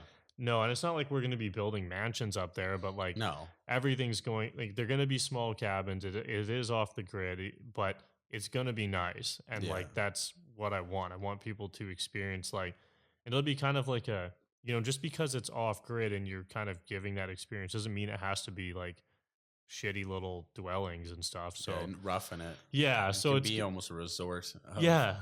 of peace. Exactly. And there's going to be like boat, and whatever. If you want to camp, you can camp. If you want to have one of the nice cabins, you can. And we want to just have like all different ways of living and buildings and structures and kind of like offer different things in different areas. And I don't know. We'll just kind of see how it expands and Yeah, no, for what sure. happens. But I think it's going to be one hell of a place when we're done. So Fucking reads. yeah. Yeah, man. Do you have a time frame that you want to have it all done in? Oh, we're hoping like I don't know.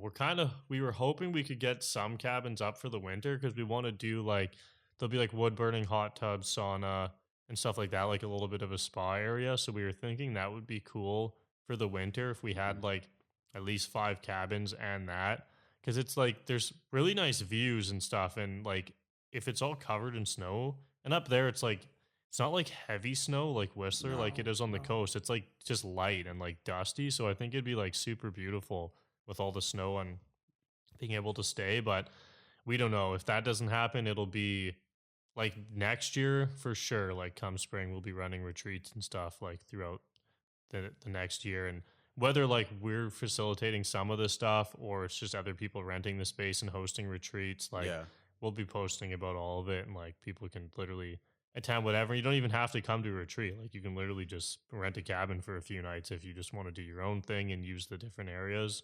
So hmm yeah, it'll be but it'll definitely like will be because it'll definitely be running for next year if we're gonna do it, which yeah. we are. So yeah, next year. Perfect. That's the plan. Well, Yeah. come on up. Yeah, man. No, it'll be good. Yeah. Yeah. Yeah.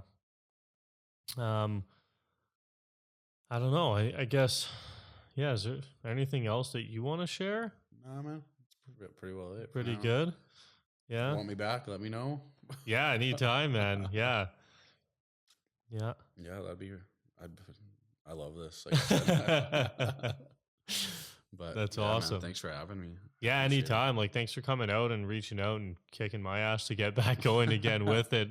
It's nice, and like I said, I like doing them in person, and I like just meeting new people. So it's awesome to be able to sit here and get to know a lot about you and each other, and I'm sure we'll stay in contact moving forwards. And Yeah, man, for sure. yeah, For sure. so yeah, thanks again for coming out, and we'll definitely be in touch. Sounds good, man. Thanks a lot. Yeah.